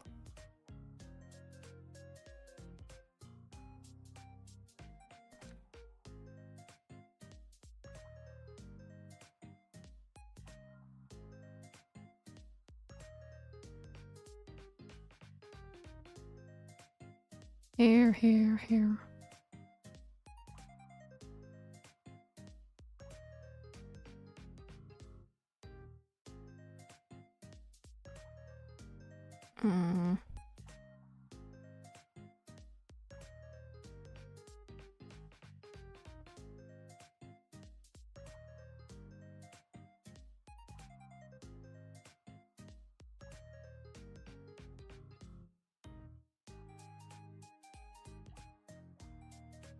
It's messy sketch time.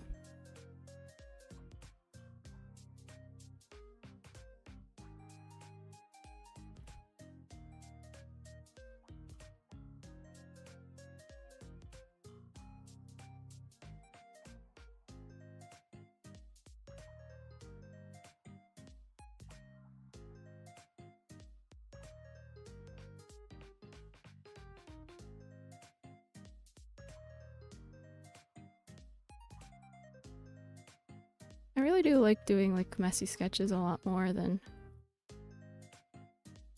line art. I used to not do line art or sketches at all. Well, I used to start basically with the line art. That's when I first was drawing. So I don't really have a habit of sketching. But it's not like it was the neatest line art either, because it's literally just neatly drawn lines. That's basically what it is. You saw me kind of do some of it if you were watching the start when I was first drawing Maki's face. It's basically like that, just like not as neat because I was beginning as an artist. So yeah, it was only after a while of drawing that I actually started doing sketches. So, and now I only do sketches when I'm like impatient or drawing something complicated.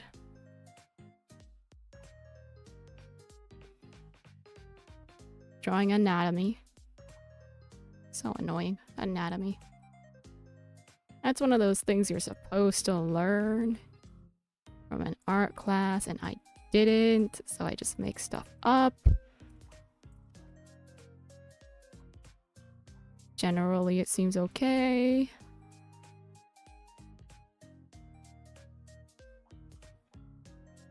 Yeah. Hang on. Gotta adjust this a little bit.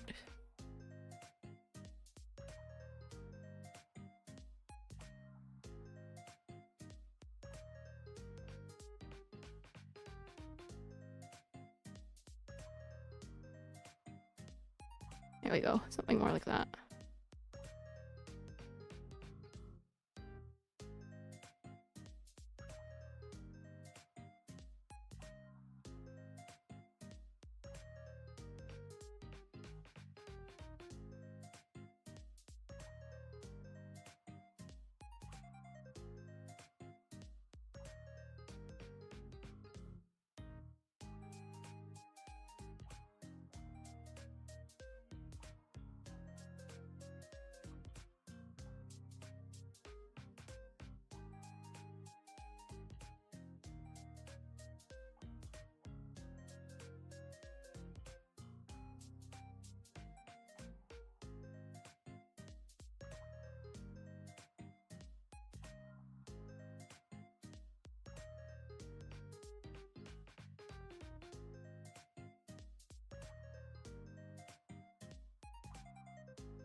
Alright. Now.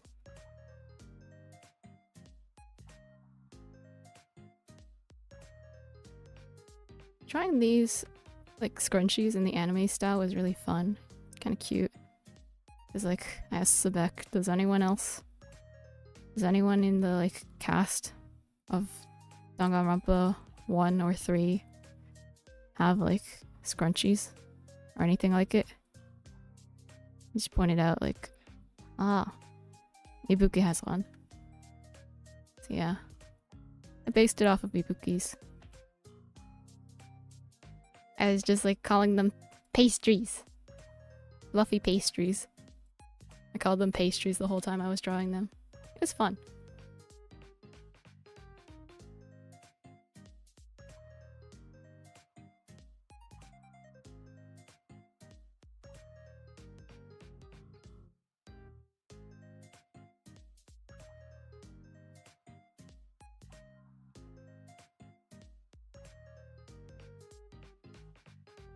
Honestly, shouldn't be cleaning up the line work so much. CGs have really messy line work. But at the same time, it shouldn't be too messy, right? Meanwhile, if you look in the background, you can see that like somebody overcolored it over here. Colored out of the lines. It's like, wow. Should it not be too messy? I'm so glad Danganronpa V3 has like such low standards for its art, so that I don't have to hold myself to overly high standards either. Honestly, I think it's an example that we should follow. Sometimes when you're drawing, you need to gauge what is worth spending your time on. And sometimes it's not worth the time to spend it all on lines. No, it's just that it happens to match my philosophy for drawing, I think.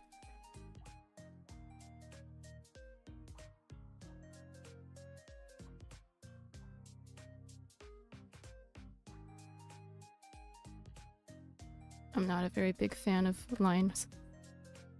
I mean, like, it is fun and, like, kind of calming and soothing to go over your line work, but when you don't want to, it's just annoying.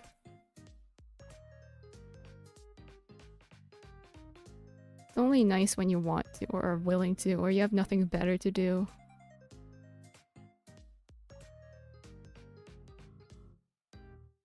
Usually I have something better to do, and that's laze around on my bed and do nothing.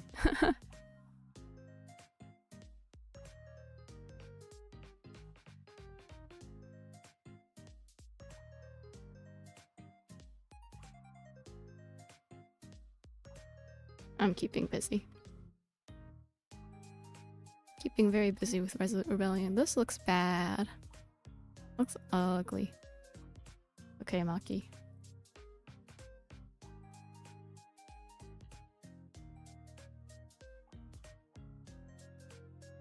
Okay to look ugly. What's inside that matters.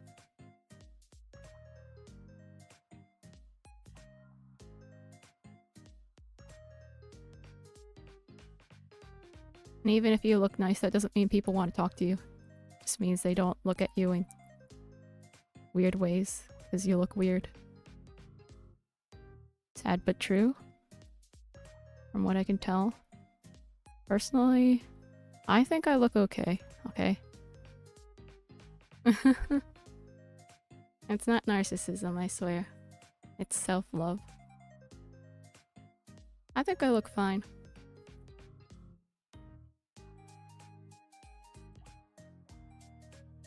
But yeah.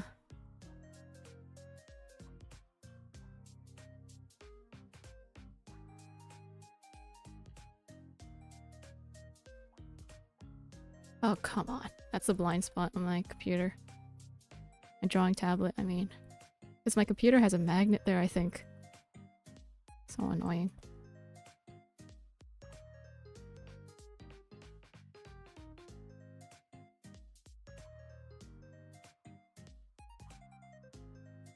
Any tips for writing? Well, study. Do your research. Make sure you know how each character, like, speaks. Because every character has a particular manner of speaking.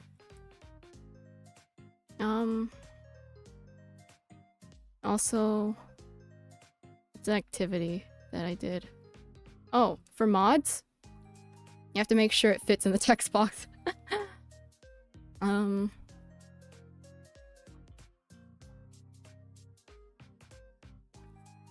Yeah. I like to... For a while I kept a sample line of like the longest line I could find in the game. At like a quick... After a quick search. I didn't like search thoroughly for like the actual longest line in the game. I did a quick search for like something that seemed pretty long. And then I left it in my document as a reference to see how long I should be writing the lines. But yeah. Why did I draw that in the same layer? Man. I'm gonna separate these into their own layer. Bro. But yeah. Writing.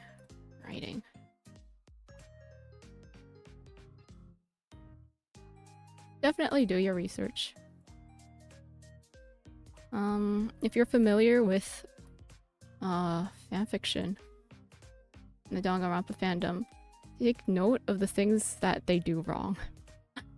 That you notice. You're like, why is that character saying this thing? Make a note. Something seems off about this. Make a note, you know? Study.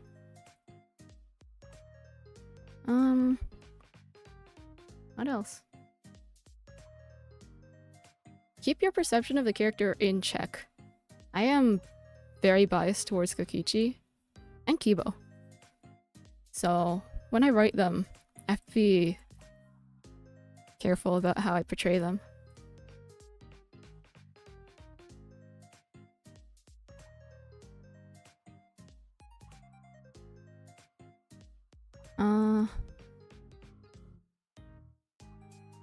And of course it depends on the mod and what sort of things you're doing with it. You can definitely set up character reasons for certain characters having certain personalities.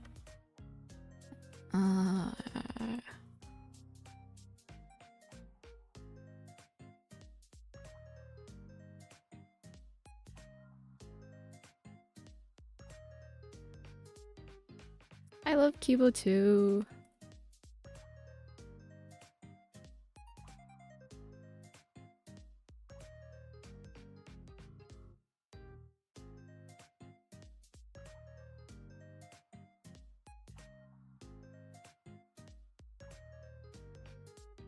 He's adorable.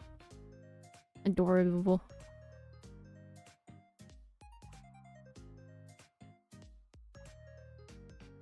Yeah. Honestly, I love writing for Kokichi. It comes naturally to me, honestly. But I understand why it would be very difficult for other people.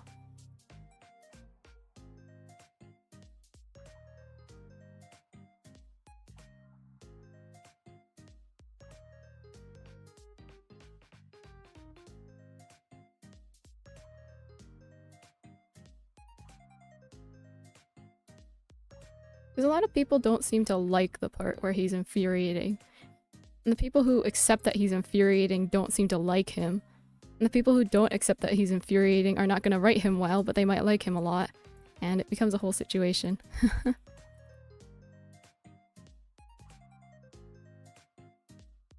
Personally, I was more infuriated by Kaito the entire game than Kokichi. I think that makes it pretty obvious who my least favorite character is. But yeah. That's the other difficult thing. You need to be kind to your least favorite characters as well.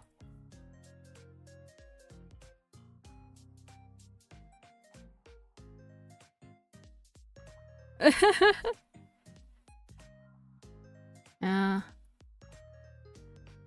don't like Kaito. It's plainly just that. Like, this is a really weird story to tell. It's pretty recent, and I could very well be being watched at some point. Now, or even in the future, maybe. I could very well be watched at some point by somebody who witnessed it. Or was part of it. and that kind of makes me feel weird about sharing it. But I was like, I joined a Discord server with V3 fans. And these people, they're nice people, by the way. I don't want to say anything bad about them, but like, I'd stated some conflicting opinions about Kaito. Well, they weren't really opinions. They were facts. Yeah. So, I shared some facts about Kaito that were kind of unsavory. And they immediately dogpiled me on it. I learned later that there were reasons, trauma-related reasons for that. Somebody had apparently been harassed because they were trying to defend Kaito from, like, this, like, unsavory part of his character. But, like, yeah, I just felt like, well, why does it give you the right to harass me just because somebody else has been harassed? It's kind of a messed up situation. Why I feel weird about talking about it, but it happened. I ended up bringing that to my therapist. And she kind of indirectly called it gaslighting. Because, well, I talked about how I had some like past experiences with like real life examples of, what's it called? Because the whole thing was, I brought up that Kaito said a homophobic slur. Yeah. Maybe I should have left a content warning for that. Yeah.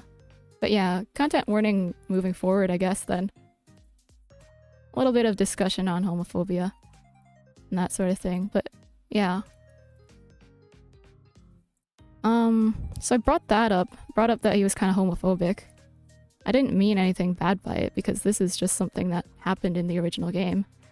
It wasn't localized because that would cause a huge fuss. Absolutely. And like, you know, that's the right decision to make, I would say, but yeah. You want to sell a game, you know? Not cause drama on the internet, not traumatize people.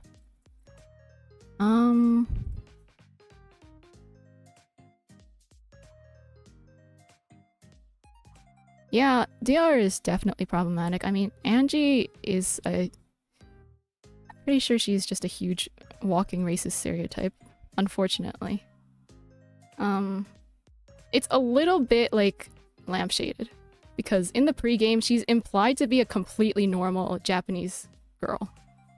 But within the game itself, she's just a stereotype. Unfortunately. Very unfortunately.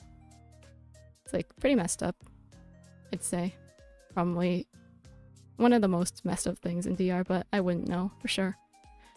But yeah. I guess back to my story.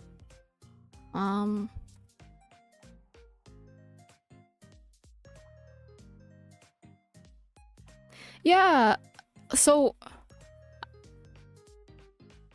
about that, I've seen implications that that was actually added by the English localization. But I don't know for sure. I would have to play through the Japanese game myself to know for sure. But Kibo is still presented as very sympathetic, so yeah. You're not supposed to hate him or anything for that, or like dehumanize him or anything, even though he's literally a robot. But yeah.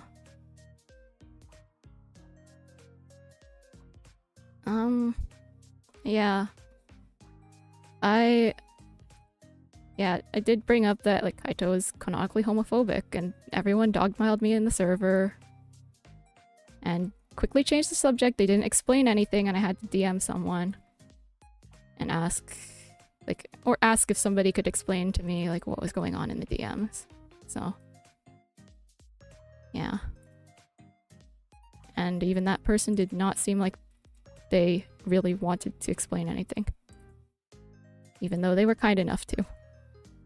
They did not seem to like me, I guess. And yeah, I know it's because somebody in the Discord had like a really horrid experience in the past with like other people probably bullying and harassing them or like wanting to defend Kaito against this, but like that doesn't give you the like allow you to justify like what's it called? Being total jerks to me. Honestly, that's how I felt. Like I understand what they did and why they did it. That doesn't mean I like it. That doesn't mean it was right, you know? Anyway. Yeah, I brought that to my therapist and I talked about how I had experiences with real life experiences with like people trying to convince me that I hadn't experienced like transphobia or homophobia or things like that. And yeah, of course. And I understand that. I like to headcanon Kaito as a closeted bi guy. I think it's hilarious, honestly. The idea of him being... I keep the part where he's homophobic, but he's a closeted bi guy who's like... defense mechanism is being homophobic, and he's in a cast of just the most gay people ever, and they're like, Kaito, we're all gay. Stop it. I think it's so funny. But yeah, I took the experience to my therapist and we talked about how I had like real life experiences with transphobia and homophobia where people were telling me it's not happening. Like it's not real. And like obviously that makes me more sensitive to this sort of thing happening to me. And yeah. Now it's one of those... What's it called? Please tag. Please tag. You gaslighting me into saying that Kaito Momota isn't homophobic at all. It's like, I understand if you don't want to talk about it, if you don't want to like address it or anything.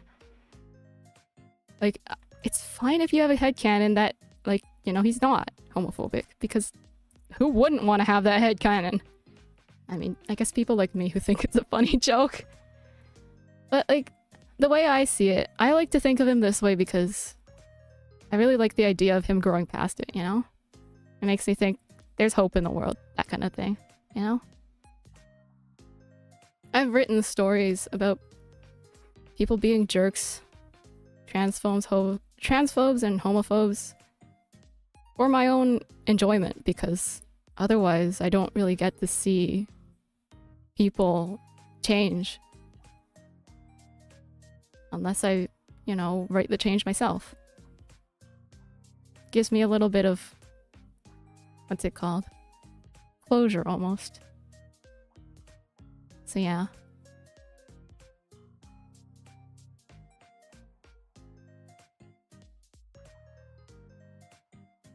Well, thank you. Yeah. And that's why I prefer to keep Kaito as homophobic, but like, he's a bi guy. And I make him funny. I make him into a little joke. Yeah.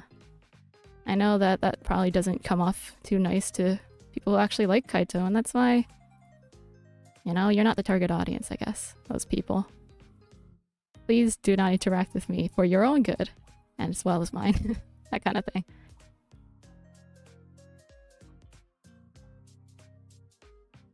But yeah. I think this looked better before I did that. I hate when you try to fix things in art and then it gets worse.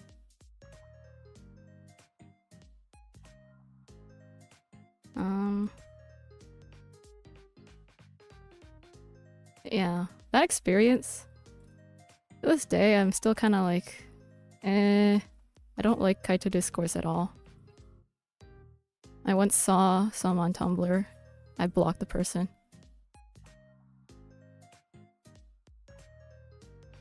Yeah. Nothing actually against them, just if they talk about it, I don't want to see them. That's all.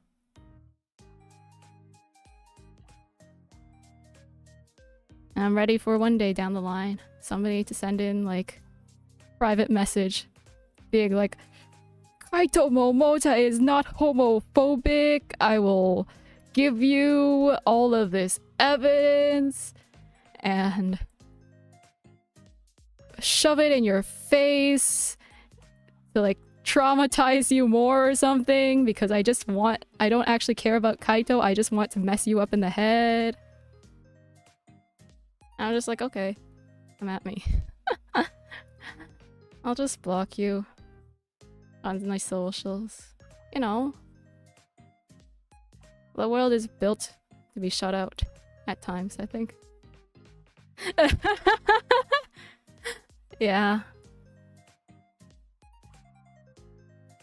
I absolutely still need to completely fact check that for myself because I've seen people talk about it. I've seen people, like, no, people would not make it up. But, like, of course, I need to make sure for myself what he said. Because I know what people say that he said. I know what word it is. I know what it means. I know its history and such like. Like, how it's like... It's kind of like the word queer. It's become reclaimed, but it's still not appropriate to use it if you are not yourself gay. You know? But it's like, I need to check for myself, of course, to make sure, did he really say that? Because you can't trust anyone on the internet. Least of all me. I can mod the game. Which is why, like... Yeah. Which is why, if I ever want to, you know, share fun facts about Danganronpa V3, I plan to include a citations section with a note that if you trust what I say blindly, thank you, but also you shouldn't be. I can mod the game to make it do and say whatever I want. So here are my citations because I should not be trusted. Yeah. But yeah. I've since, I think, gotten past that whole, like, event happening rather well, I'd say. I mean, therapy has definitely helped with a lot of things aside from internet people saying Kaito Momota isn't homophobic, shattering my soul. But, like, really, when you look at the evidence,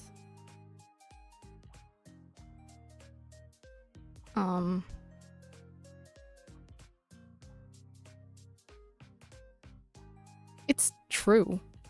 It's true, you know? So, yeah. That moment, I was like, Danganronpa V3 trials are supposed to be fictional. The whole thing with, like, Kokichi Oma getting dogpiled by, like, all his classmates and shut down even though he's, like, saying his truth. These things are supposed to happen in fiction. In Danganronpa V3. Why am I becoming Kokichi Oma in real time? I didn't want this. Yeah, that kind of...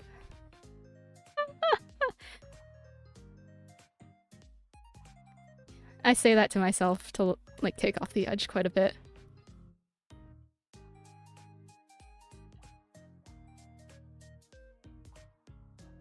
Because honestly, it's so silly that something like that would happen in real life. In a way. It's like, seriously? I thought it was only happened in fiction. People, like, talking over you because they don't like what you're saying. Even though it's true. But, you know. Sometimes reality is stranger than fiction.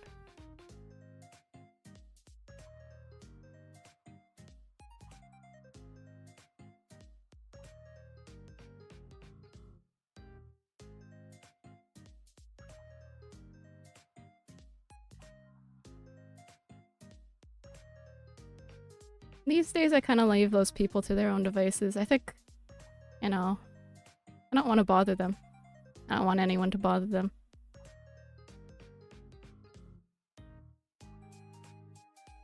So, yeah.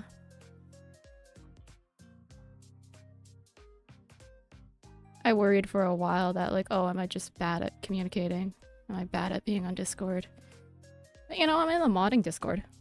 And everything's fine over there.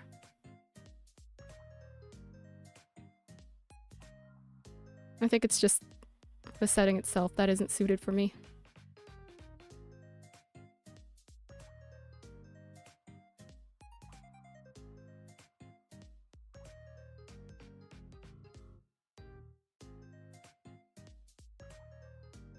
Yeah. In general, Kaito is kind of like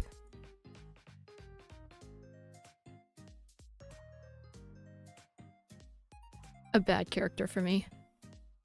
Because I'm also very sensitive to sexism. Because it is just stupid and it sucks. And he, even in the English version, is very sexist. Like, literally, the first things he says to Shuichi after Kaede dies is like, be a man! And he punches him in the face. And it's like, bruh, what?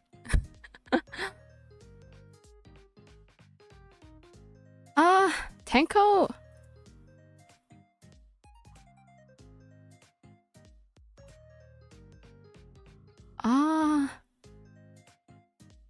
Sorry, I'm trying to dig up, like, canonical Tenko. Gotta make sure I'm talking about the right thing. Because I write her in post-game as being, like, super fun. She's, like, awesome. Tenko, honestly... Obviously, as a character concept, she's, like, really flawed and messed up and all that, but... I don't think she's that bad. I like her quite a lot. Because she's played for laughs, but... Like, she's both played for laughs and taken very seriously. It's kind of nice, actually. Like, she's played to laugh so that, like... Played for laughs so you know, like, we're not actually being serious about this. Because it's stupid and dumb. Which is unlike Kaito, because, like, never is his whole, like, sexism thing brought up as a bad thing. In fact, it's the whole crux of Shuichi's character development for the entire game. So it even seems to be, like, meant to be a good thing. And it's like, what? Kaito himself has played for laughs a lot, but especially since, like, he's sexist to Maki of all people, and Maki is an assassin who could fold him in a moment. But he's not enough of a joke, I don't think, for me to be okay with him the way I'm okay with Tenko. Because she's played as a joke, but she's also not meant to be, like, you're not supposed to think of her as, like, less than human because she has these weird ideals. Like, they're actually rather respected. Even with how weird and ridiculous they are. And, like, her opinions on people... One thing that I'll say about Tenko is... The reality of her is that she adores people. She adores people so much. She's been raised to think that, like, men are evil. But, like, deep in her heart, I think she's still, like... She knows that they're human. Of course. That's part of her inner conflict. That they're also human, like her. And that they're supposed to be evil and horrible, but they're still human, and she still needs to, like, accept that they are supposed to exist and not be killed. So she has very strong morals as well. And, like... What else? I think it's adorable that she accepts trans women. Of course, she does like insist that like they have to get a sex change, but that's actually reflective of Japan's stupid laws, because Japan says, the Japanese government says that in order to change your sex on your like family records, you have to be sterile. And you have to present as your like preferred gender. Like that kind of thing. And it's like you're not allowed to have any children who aren't adults. It's like messed up. So yeah. The problem isn't Tenko there, clearly, but she could do better, absolutely. And I think, like, a lot of people say that Tenko is undeniably a lesbian, and I understand them, and I say, keep speaking your truth, because, you know, who am I to argue? She is hella gay. But I think she's actually very heteronormative.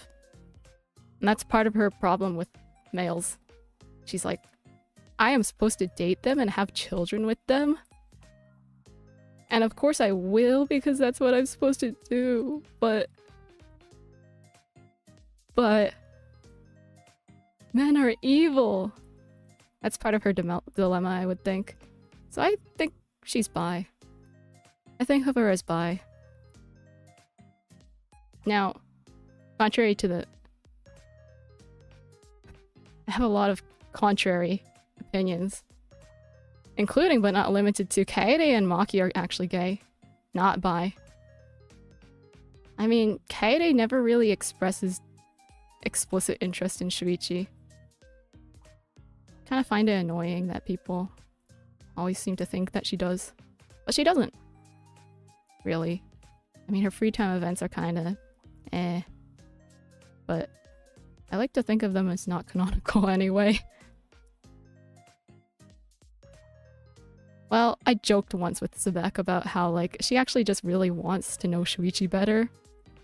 And she doesn't want him to think that she's trying to date him, but failing really bad. But yeah. And then Maki. I like to joke that Tsumugi straight washed her. Because Tsumugi literally says at the end of the game, I wrote that part where you fell for Kaito.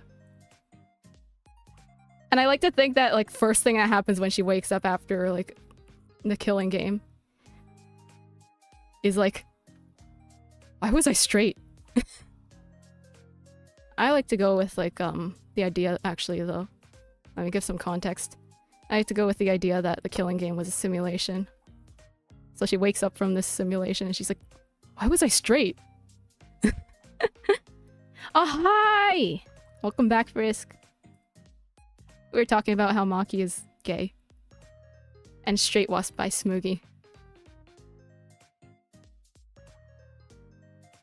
Yeah, exactly. And I think I love the idea that she was straight washed. I just think it's so funny. She wakes up from the killing game, she's like, why was I straight?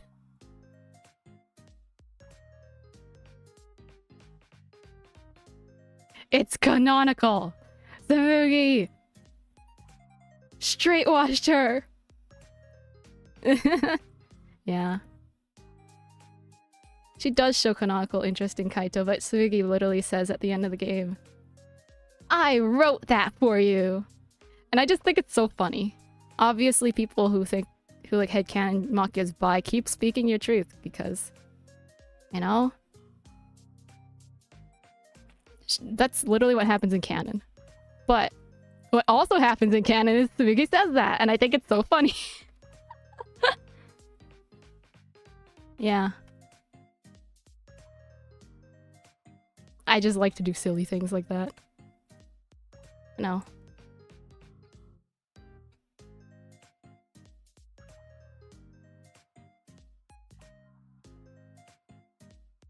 Yeah.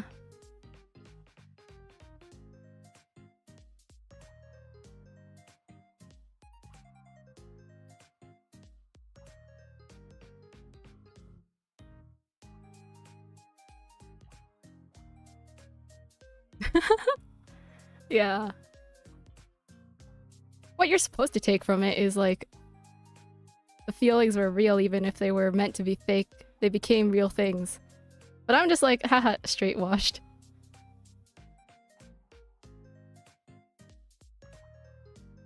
Ah, yeah. Shmoogie would probably be, you know. Yeah. Very interested in that.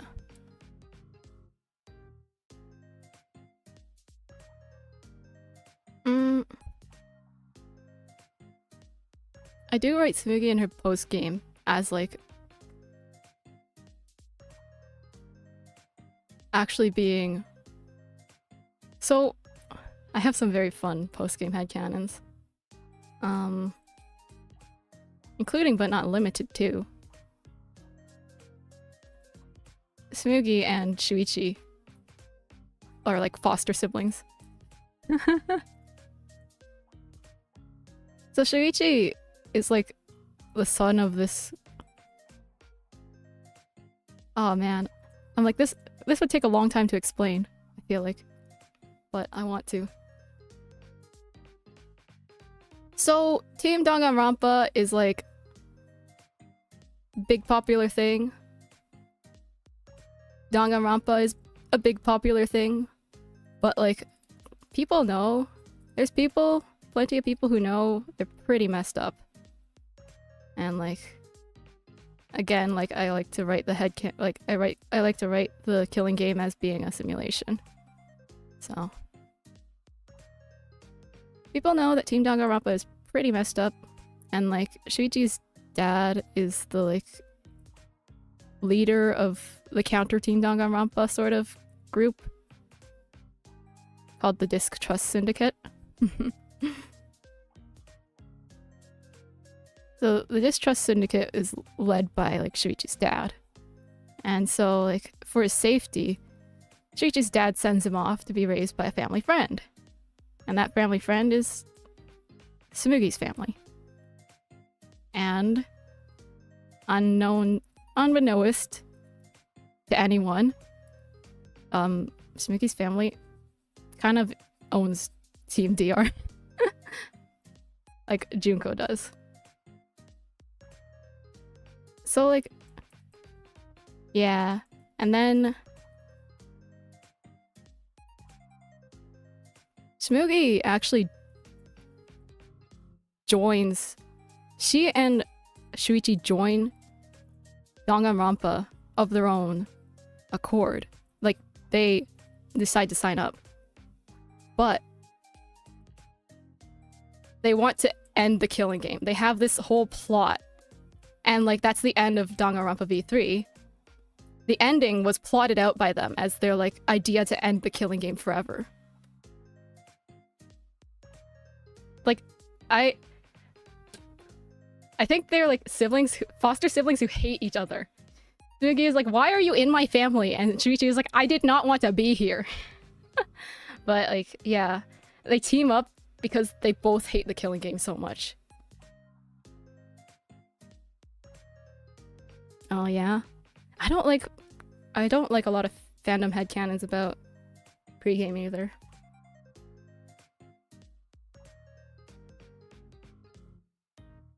I mean, I think it's really funny, the Shuichi ones, but as for everyone else, I don't really care too much.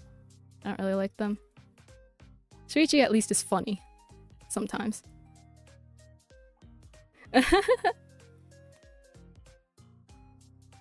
I'm glad if you like my ideas.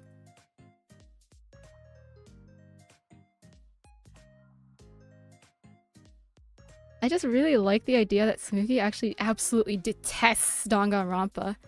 It's like, you know how a lot of people headcanon pregame characters as being opposite to their in-game counterparts in some way? This is that, but actually fun.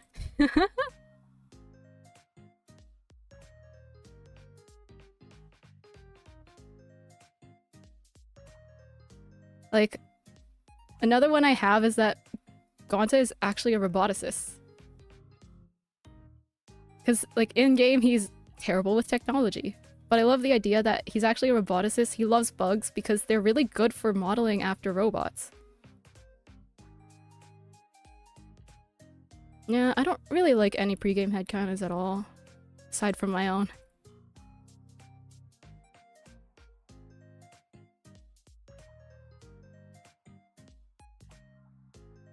Yeah. And, like, Gonta is portrayed as being, like, rather smart. Even in the game. He's an entomologist. It's like, that's a science. Oh, yes. I actually own the art book. And the pregame... My pregame headcanons are rather based on, like, the commentary on the pregame outfits, which is the information you're talking about. So, like, an example I gave earlier is that Himiko is noted as being, like, she looks like a child, like, she looks like she openly enjoys the joys of youth, something like that. So, like, rather than being, like, wanting to seem grown up the way that in-game Himiko does, she's, like, I like to think of her as, like, she goes up to McDonald's and is like, give me a Happy Meal. And then she's like, give me the kids discount. And they're like, we don't have a kids discount. I'm a kid, give me a dead kid discount, you know? Should do an art book stream? I might honestly. Actually, yeah, that sounds like a pretty good idea. I'll open it up for y'all. I actually have a lot of the information I have on the art book right now from a fan translation of it, but I'd like to get my own translation done. Since I'm illiterate, I would have to ask my older sibling for help. But yeah. Yeah.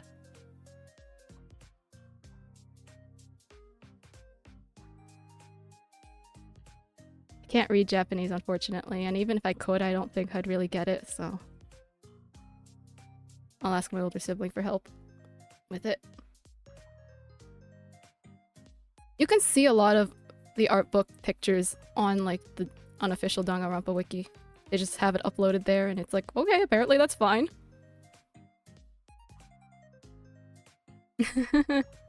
Yeah. I mean, I at least know enough to, like, hold conversation. Read hiragana, katakana. Some common words. Yeah, totally. And then when she wants to go into, like, a place for, like, older people, she's like, let me in. This is my ID. I'm old enough, I swear. You know?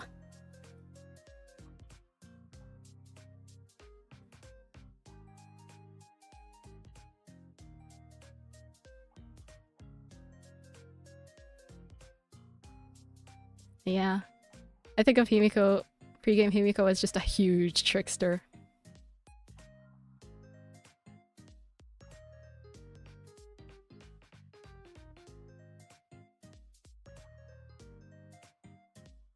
Alright. This looks kind of weird.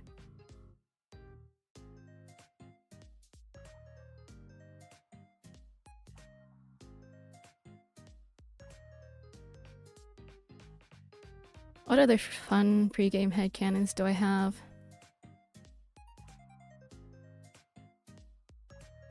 Socially anxious Kurumi. She likes to hide in her room and she just writes. Fanfic. And also original stuff. It's about girls being gay.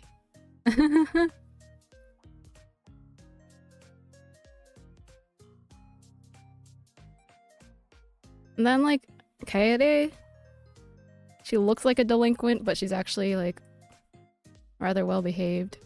My concept for her is actually that, like, so Team Danganronpa was formerly owned by Jin Kirigiri. And And Kaede, Kyoko, and Hajime are actually all siblings. But they were all separated after Mr. Kirigiri went and like... So, he used his own kids to like experiment on or something.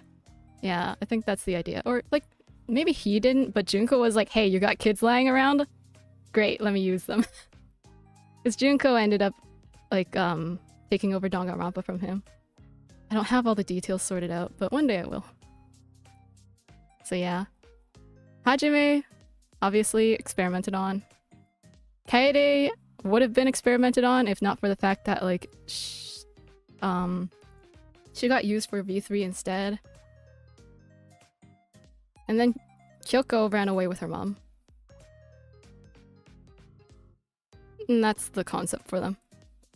So Kaede, I'm like, she looks like a delinquent, but she's actually a lab rat. And I'm like, what does that mean? I don't know. But yeah.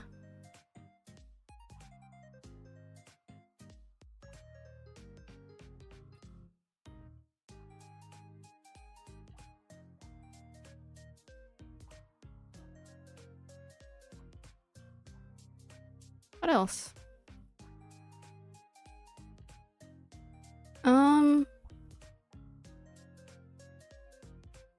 Kokichi and Kibo, they actually have very similar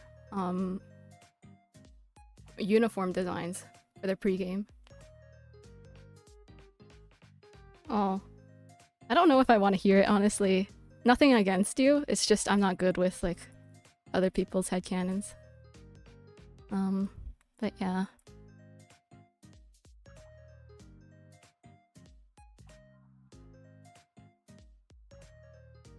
Yeah, sorry. But like, I can talk about, if you want, if you don't mind, I'd like to talk about. Yeah! I have some for everyone, honestly.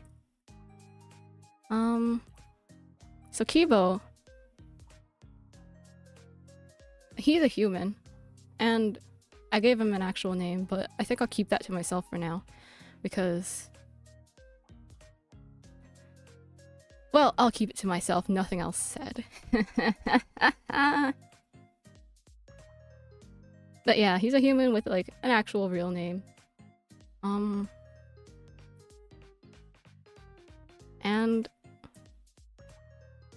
he and Kokichi, since their pregame uniforms are so similar, I made them classmates. And he's just kind of like, I don't know really what's up with that guy. I think we're friends. And Kokichi's like, we are not friends.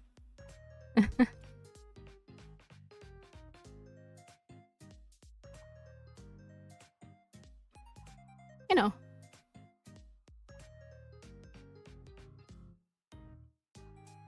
Her eyes okay. But yeah, and like...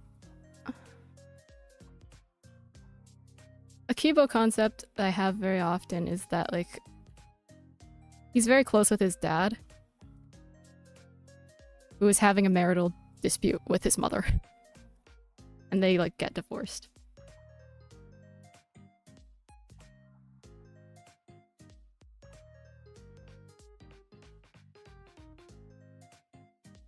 So, yeah.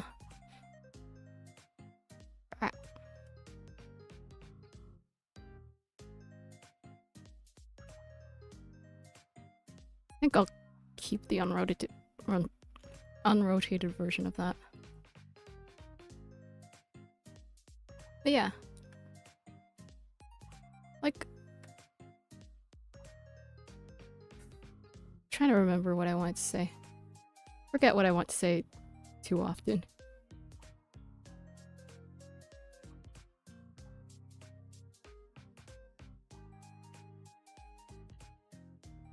Aw, man. Yeah. Kibo having one good parent is, I guess, what's going on. Men Kokichi is like... He was adopted at a rather young age into a wealthy family. Is my pregame concept for him, and like, they really don't care about him. Like, they feed him, they clothe him, they give him shelter, but they just don't really care about him. They threw him at like some prestigious school, and they're just like, yeah, grow up, become a good heir for our family. And he's just like, man, this sucks.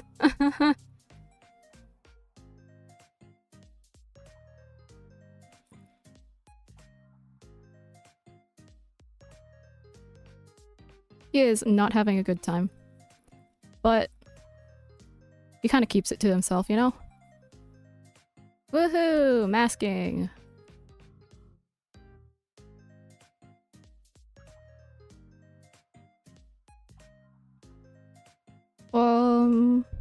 What else?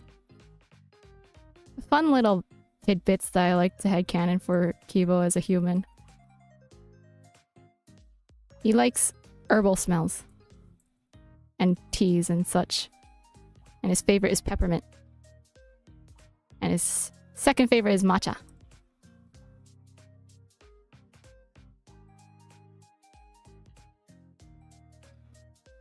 Yeah, that's my silly little preference headcanon. Oh, a really fun one I have. People talk about like Kokichi having heterochromia in one of his beta designs. Yeah. Like, one thing I noted though was that, like, what was it? I think the ginger tea. He hates all food because he can't eat it, but if you give him the ginger tea, he's actually okay with it. He doesn't mind it. And I'm just like, does he like the smell? Yeah. What was I going to say though? So people talk about Kokichi having heterochromia in one of his early designs. And that's something that they scrapped because they couldn't get it to... They had, like, programming limitations for some reason. I don't know what it would have been. It's literally a graphic. But yeah. Like, I could probably go in and change that right now. Anyway.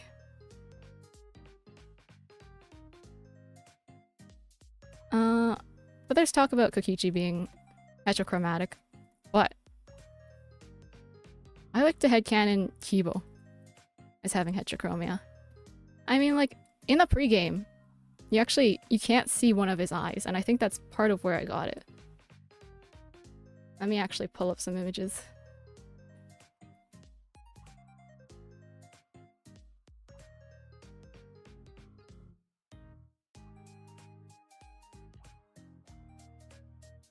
Da da da da da! You can't see one of his eyes. Actually, let me show off some fun stuff I have lying around. Speaking of pregame.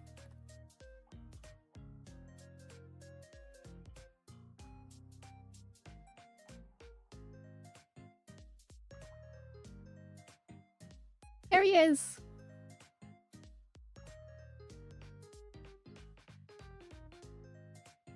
I drew this. It's a more human Kibo. And the one that's actually used for him in the pregame.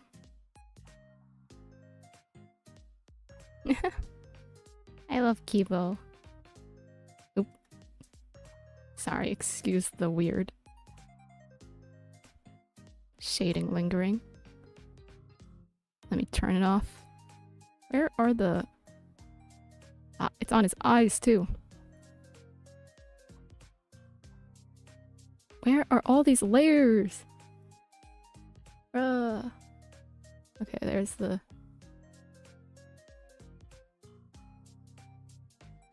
Look at him! Keep. But yeah, heterochromia.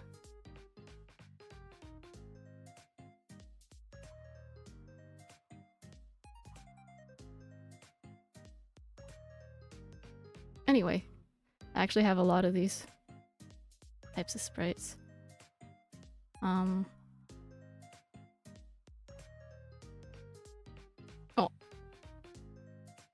Speaking of beta designs, Angie, one of her original designs had like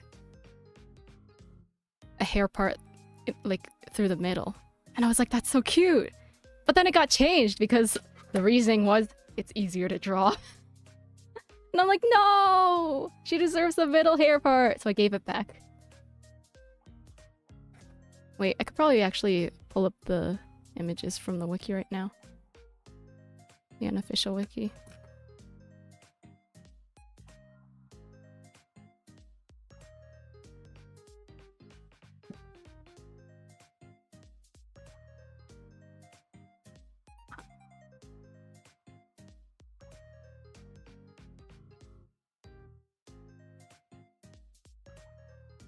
Here.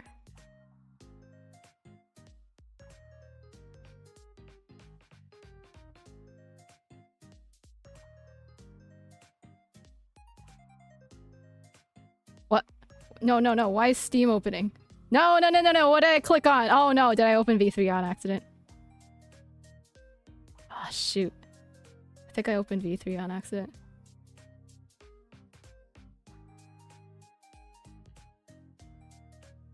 No. No. Okay. Go away, Steam. Nobody likes you. Alright. Yeah. Here's one of the Angie beta designs. And she had a middle hair part, and I thought it was adorable. And then they got rid of it. It was easier to draw it without the hair part. And I was like, no! But yeah.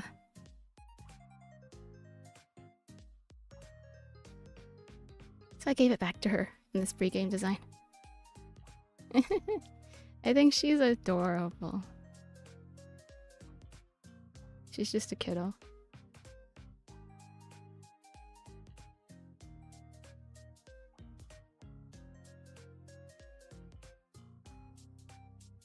Ah, here's my whole lineup of sprites.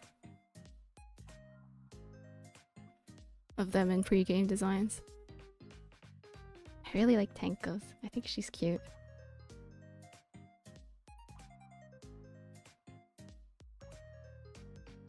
But yeah, Pyramies is honestly kind of...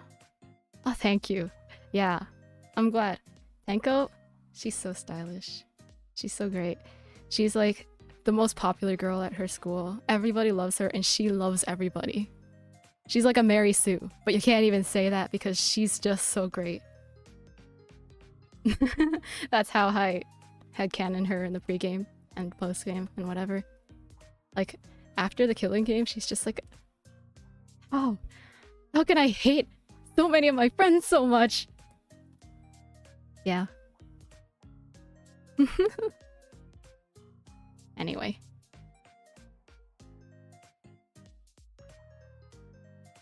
That's that. Get out of here. Back to this. Oh wait, I like the way this looks. I've been away from it for a while, so now I'm like, wow, I like it. You narcissist.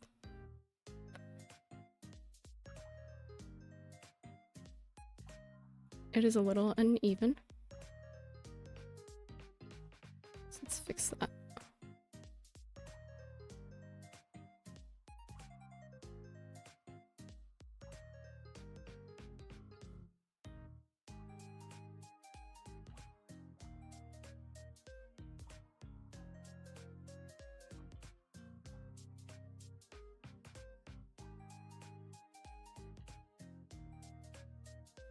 Does that look okay?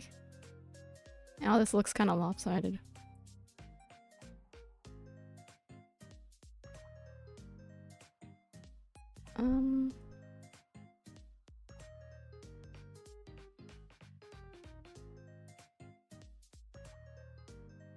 More like this.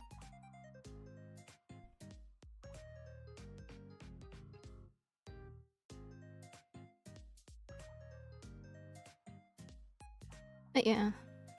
Any other fun free game headcanons?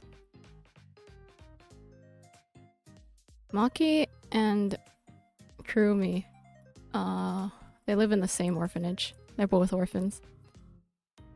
Well, Kurumi not technically. I did some research on orphanages in Japan, and actually there are a lot of people in like state-owned, a lot of kids in state-owned housing who they're left there because their parents don't want to care for them. But they can't be adopted because the parents have to okay the adoption. Kind of a situation. So, Kurumi is one of those kids.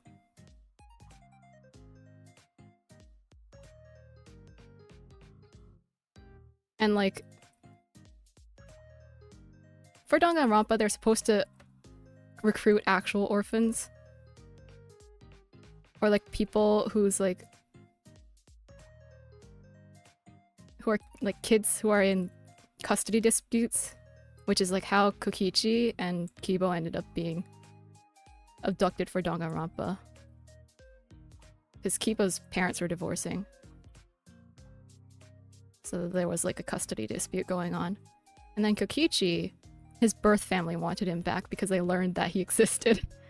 And they were like, wait. Well, like, his, like, uncle and cousins and whatever. So that's how he was abducted. But yeah, it's like you're supposed to get actual orphans. I don't like how this looks. Get rid of it. But they accidentally tried to take Kurumi.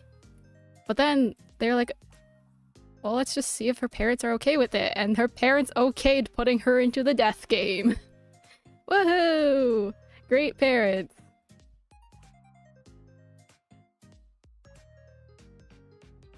Yeah, that's my headcanon for Kurumi. Free game Kurumi.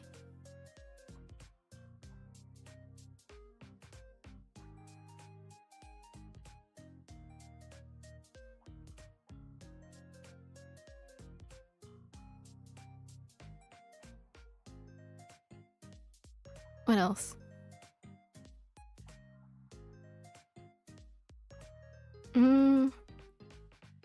Gonta and Kokichi, both of their uniform descriptions like make note of how like affluent they look in the like official art book. Kokichi's comments on how like I think he looks like he attends a escalator or elevator school, which is a school which basically after you get into that school you're set for your education. Like they're private schools and they're rather expensive probably, but once you get into that like escalator school,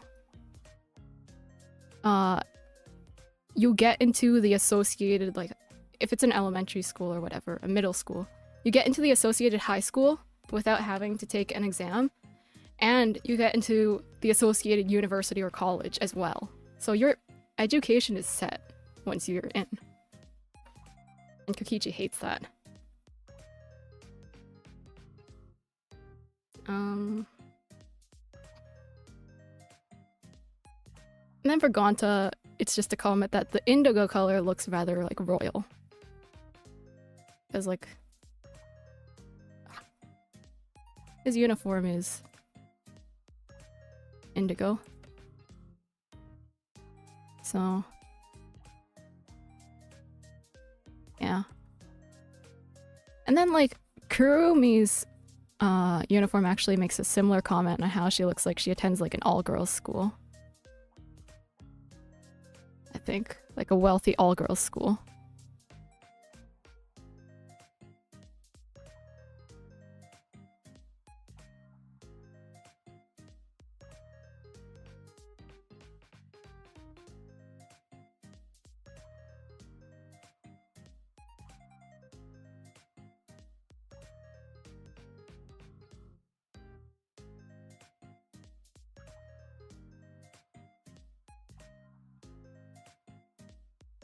You know, thinking about Tenko again. In game, like her outfit is like in the design notes, it's stated to be that like she should look kind of unfashionable. So like part of her design concept is that she's unfashionable. So that's why for her post-game outfit, I really wanted her to wear something super stylish. Because in the pre-game too, her uniform, I think she looks very stylish in it. Because she has like a sweater and whatnot layered under the jacket. I think she looks very stylish. Let me pull it up. Tenko. Oh, this is my edited version, but it's a very minor edit. I think I just added the buttons, slits here. And I recolored her hairbands to be blue and not green. Because that's how they are in some of her sprites. There's a lot of inconsistencies in their pre-game outfits. So I just fixed some of them. But I think she's so stylish. So yeah. I gave her the stylish outfit she deserves.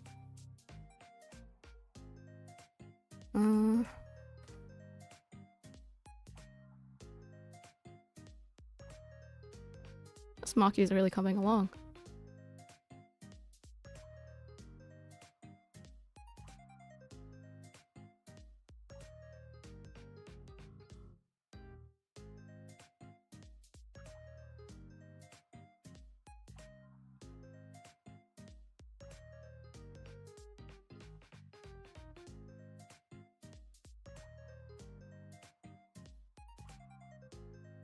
I looked back at some of my first attempts at like redrawing CGs. I'm like, the silhouette of Maki's hair looks all wrong. You can't really tell though, because her hair is dark and the locker setting is also dark. So I probably won't be fixing it or anything. But yeah.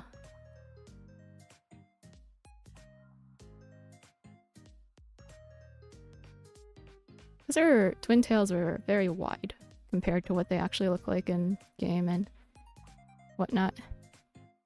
Now, like, as much as it makes more sense, it gives her the wrong silhouette. Yeah.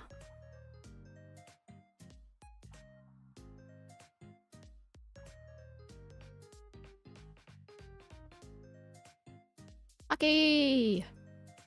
I just stop here. This is good enough, right?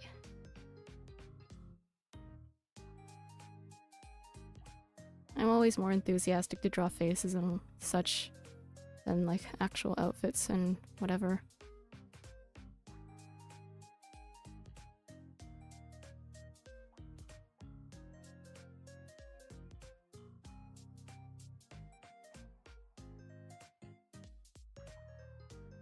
Ugh.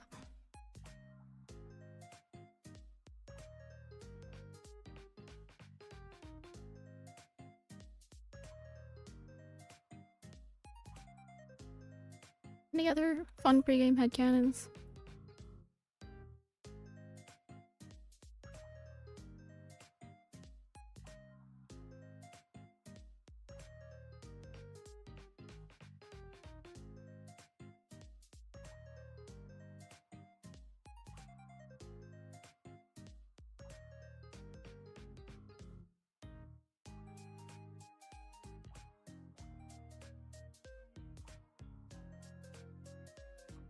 I'm thinking of post-game stuff right now. I'm like, nah, I'll keep that to myself.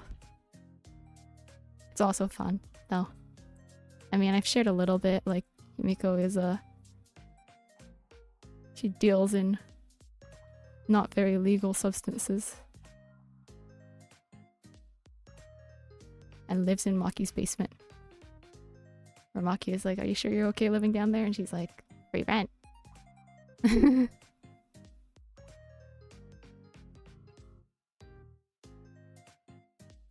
I have so many fun post-game headcanons, but I'll keep that for another day, I think.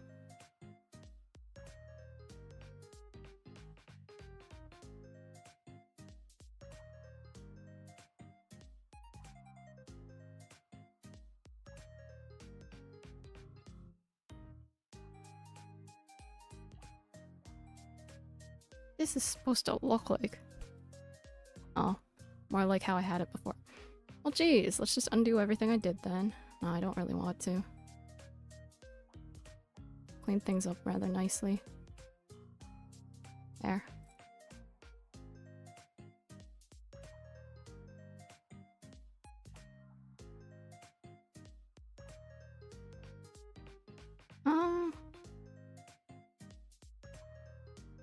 Yeah. What else?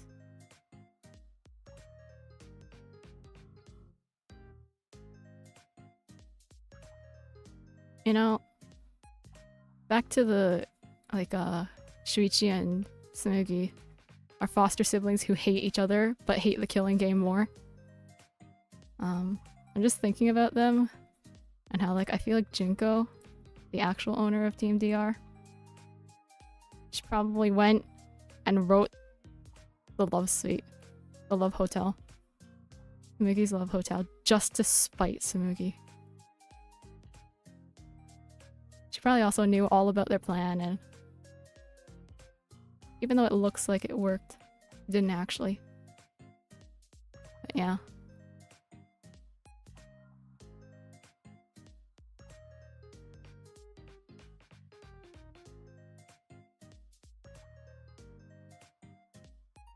Ah, shoot. What's happening to my pen? Look. No, wait. It's fine. Oh, thanks! Yeah. Have a good rest of your day.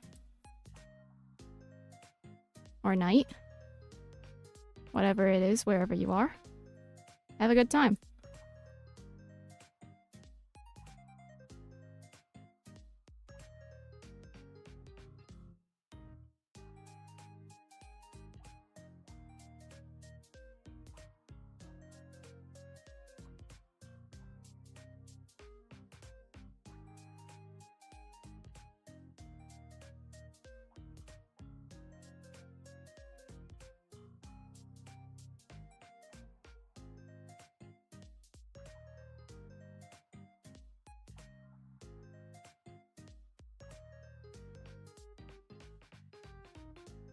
Might want to call it soon.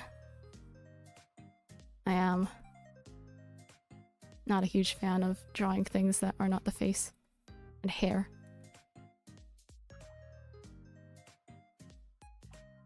I used to start drawing from the hair a lot, and I still do to this day.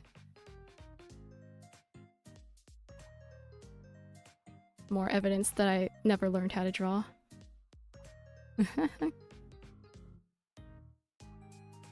But I find it to be like the hair is the most recognizable part of a character a lot of the time, so yeah. That's why I start from the hair, I guess.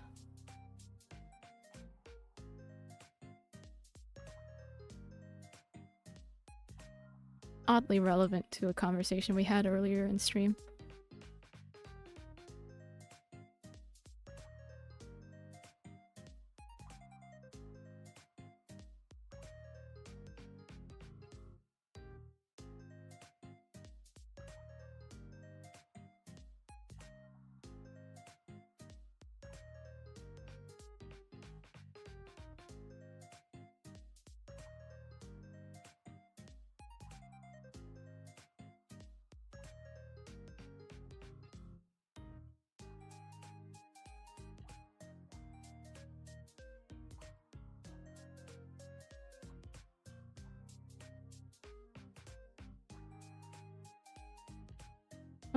At some point I accidentally changed my keyboard language.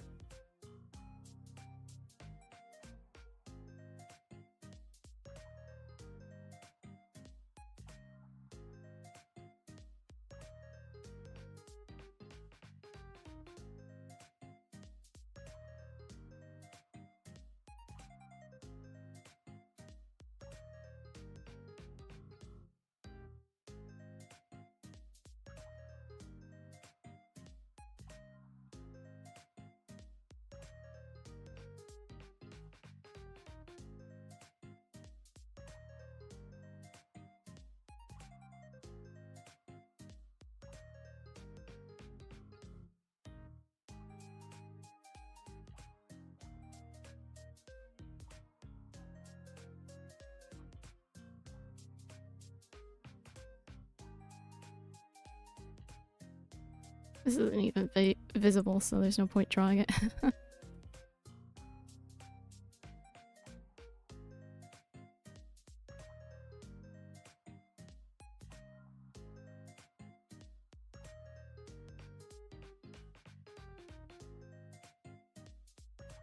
Keep tilting my lines all weirdly.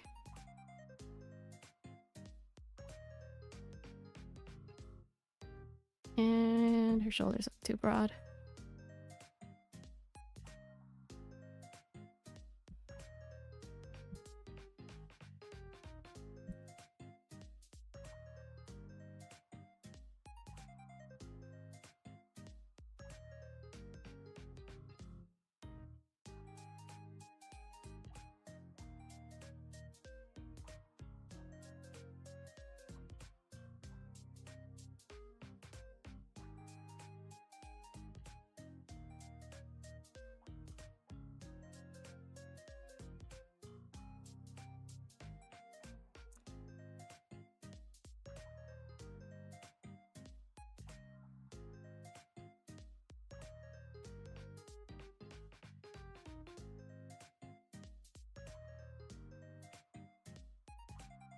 Is there something wrong with my tablet's calibration or something? I feel like suddenly I can't get things to go where I want them to go.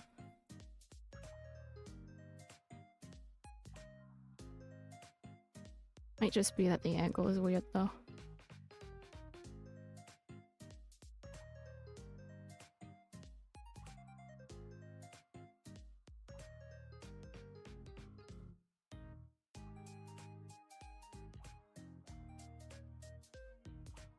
Honestly, I might call it for now. This is pretty good progress, I'd say. It's been 3 hours already. I always lose track of time when I'm drawing. Yeah. Thanks to everyone who showed up. Thank you to anyone watching the VOD now. And thank you to anyone watching now. And yeah, had a great time thanks to everyone who stopped by. So yeah, bye-bye. I'm gonna go now.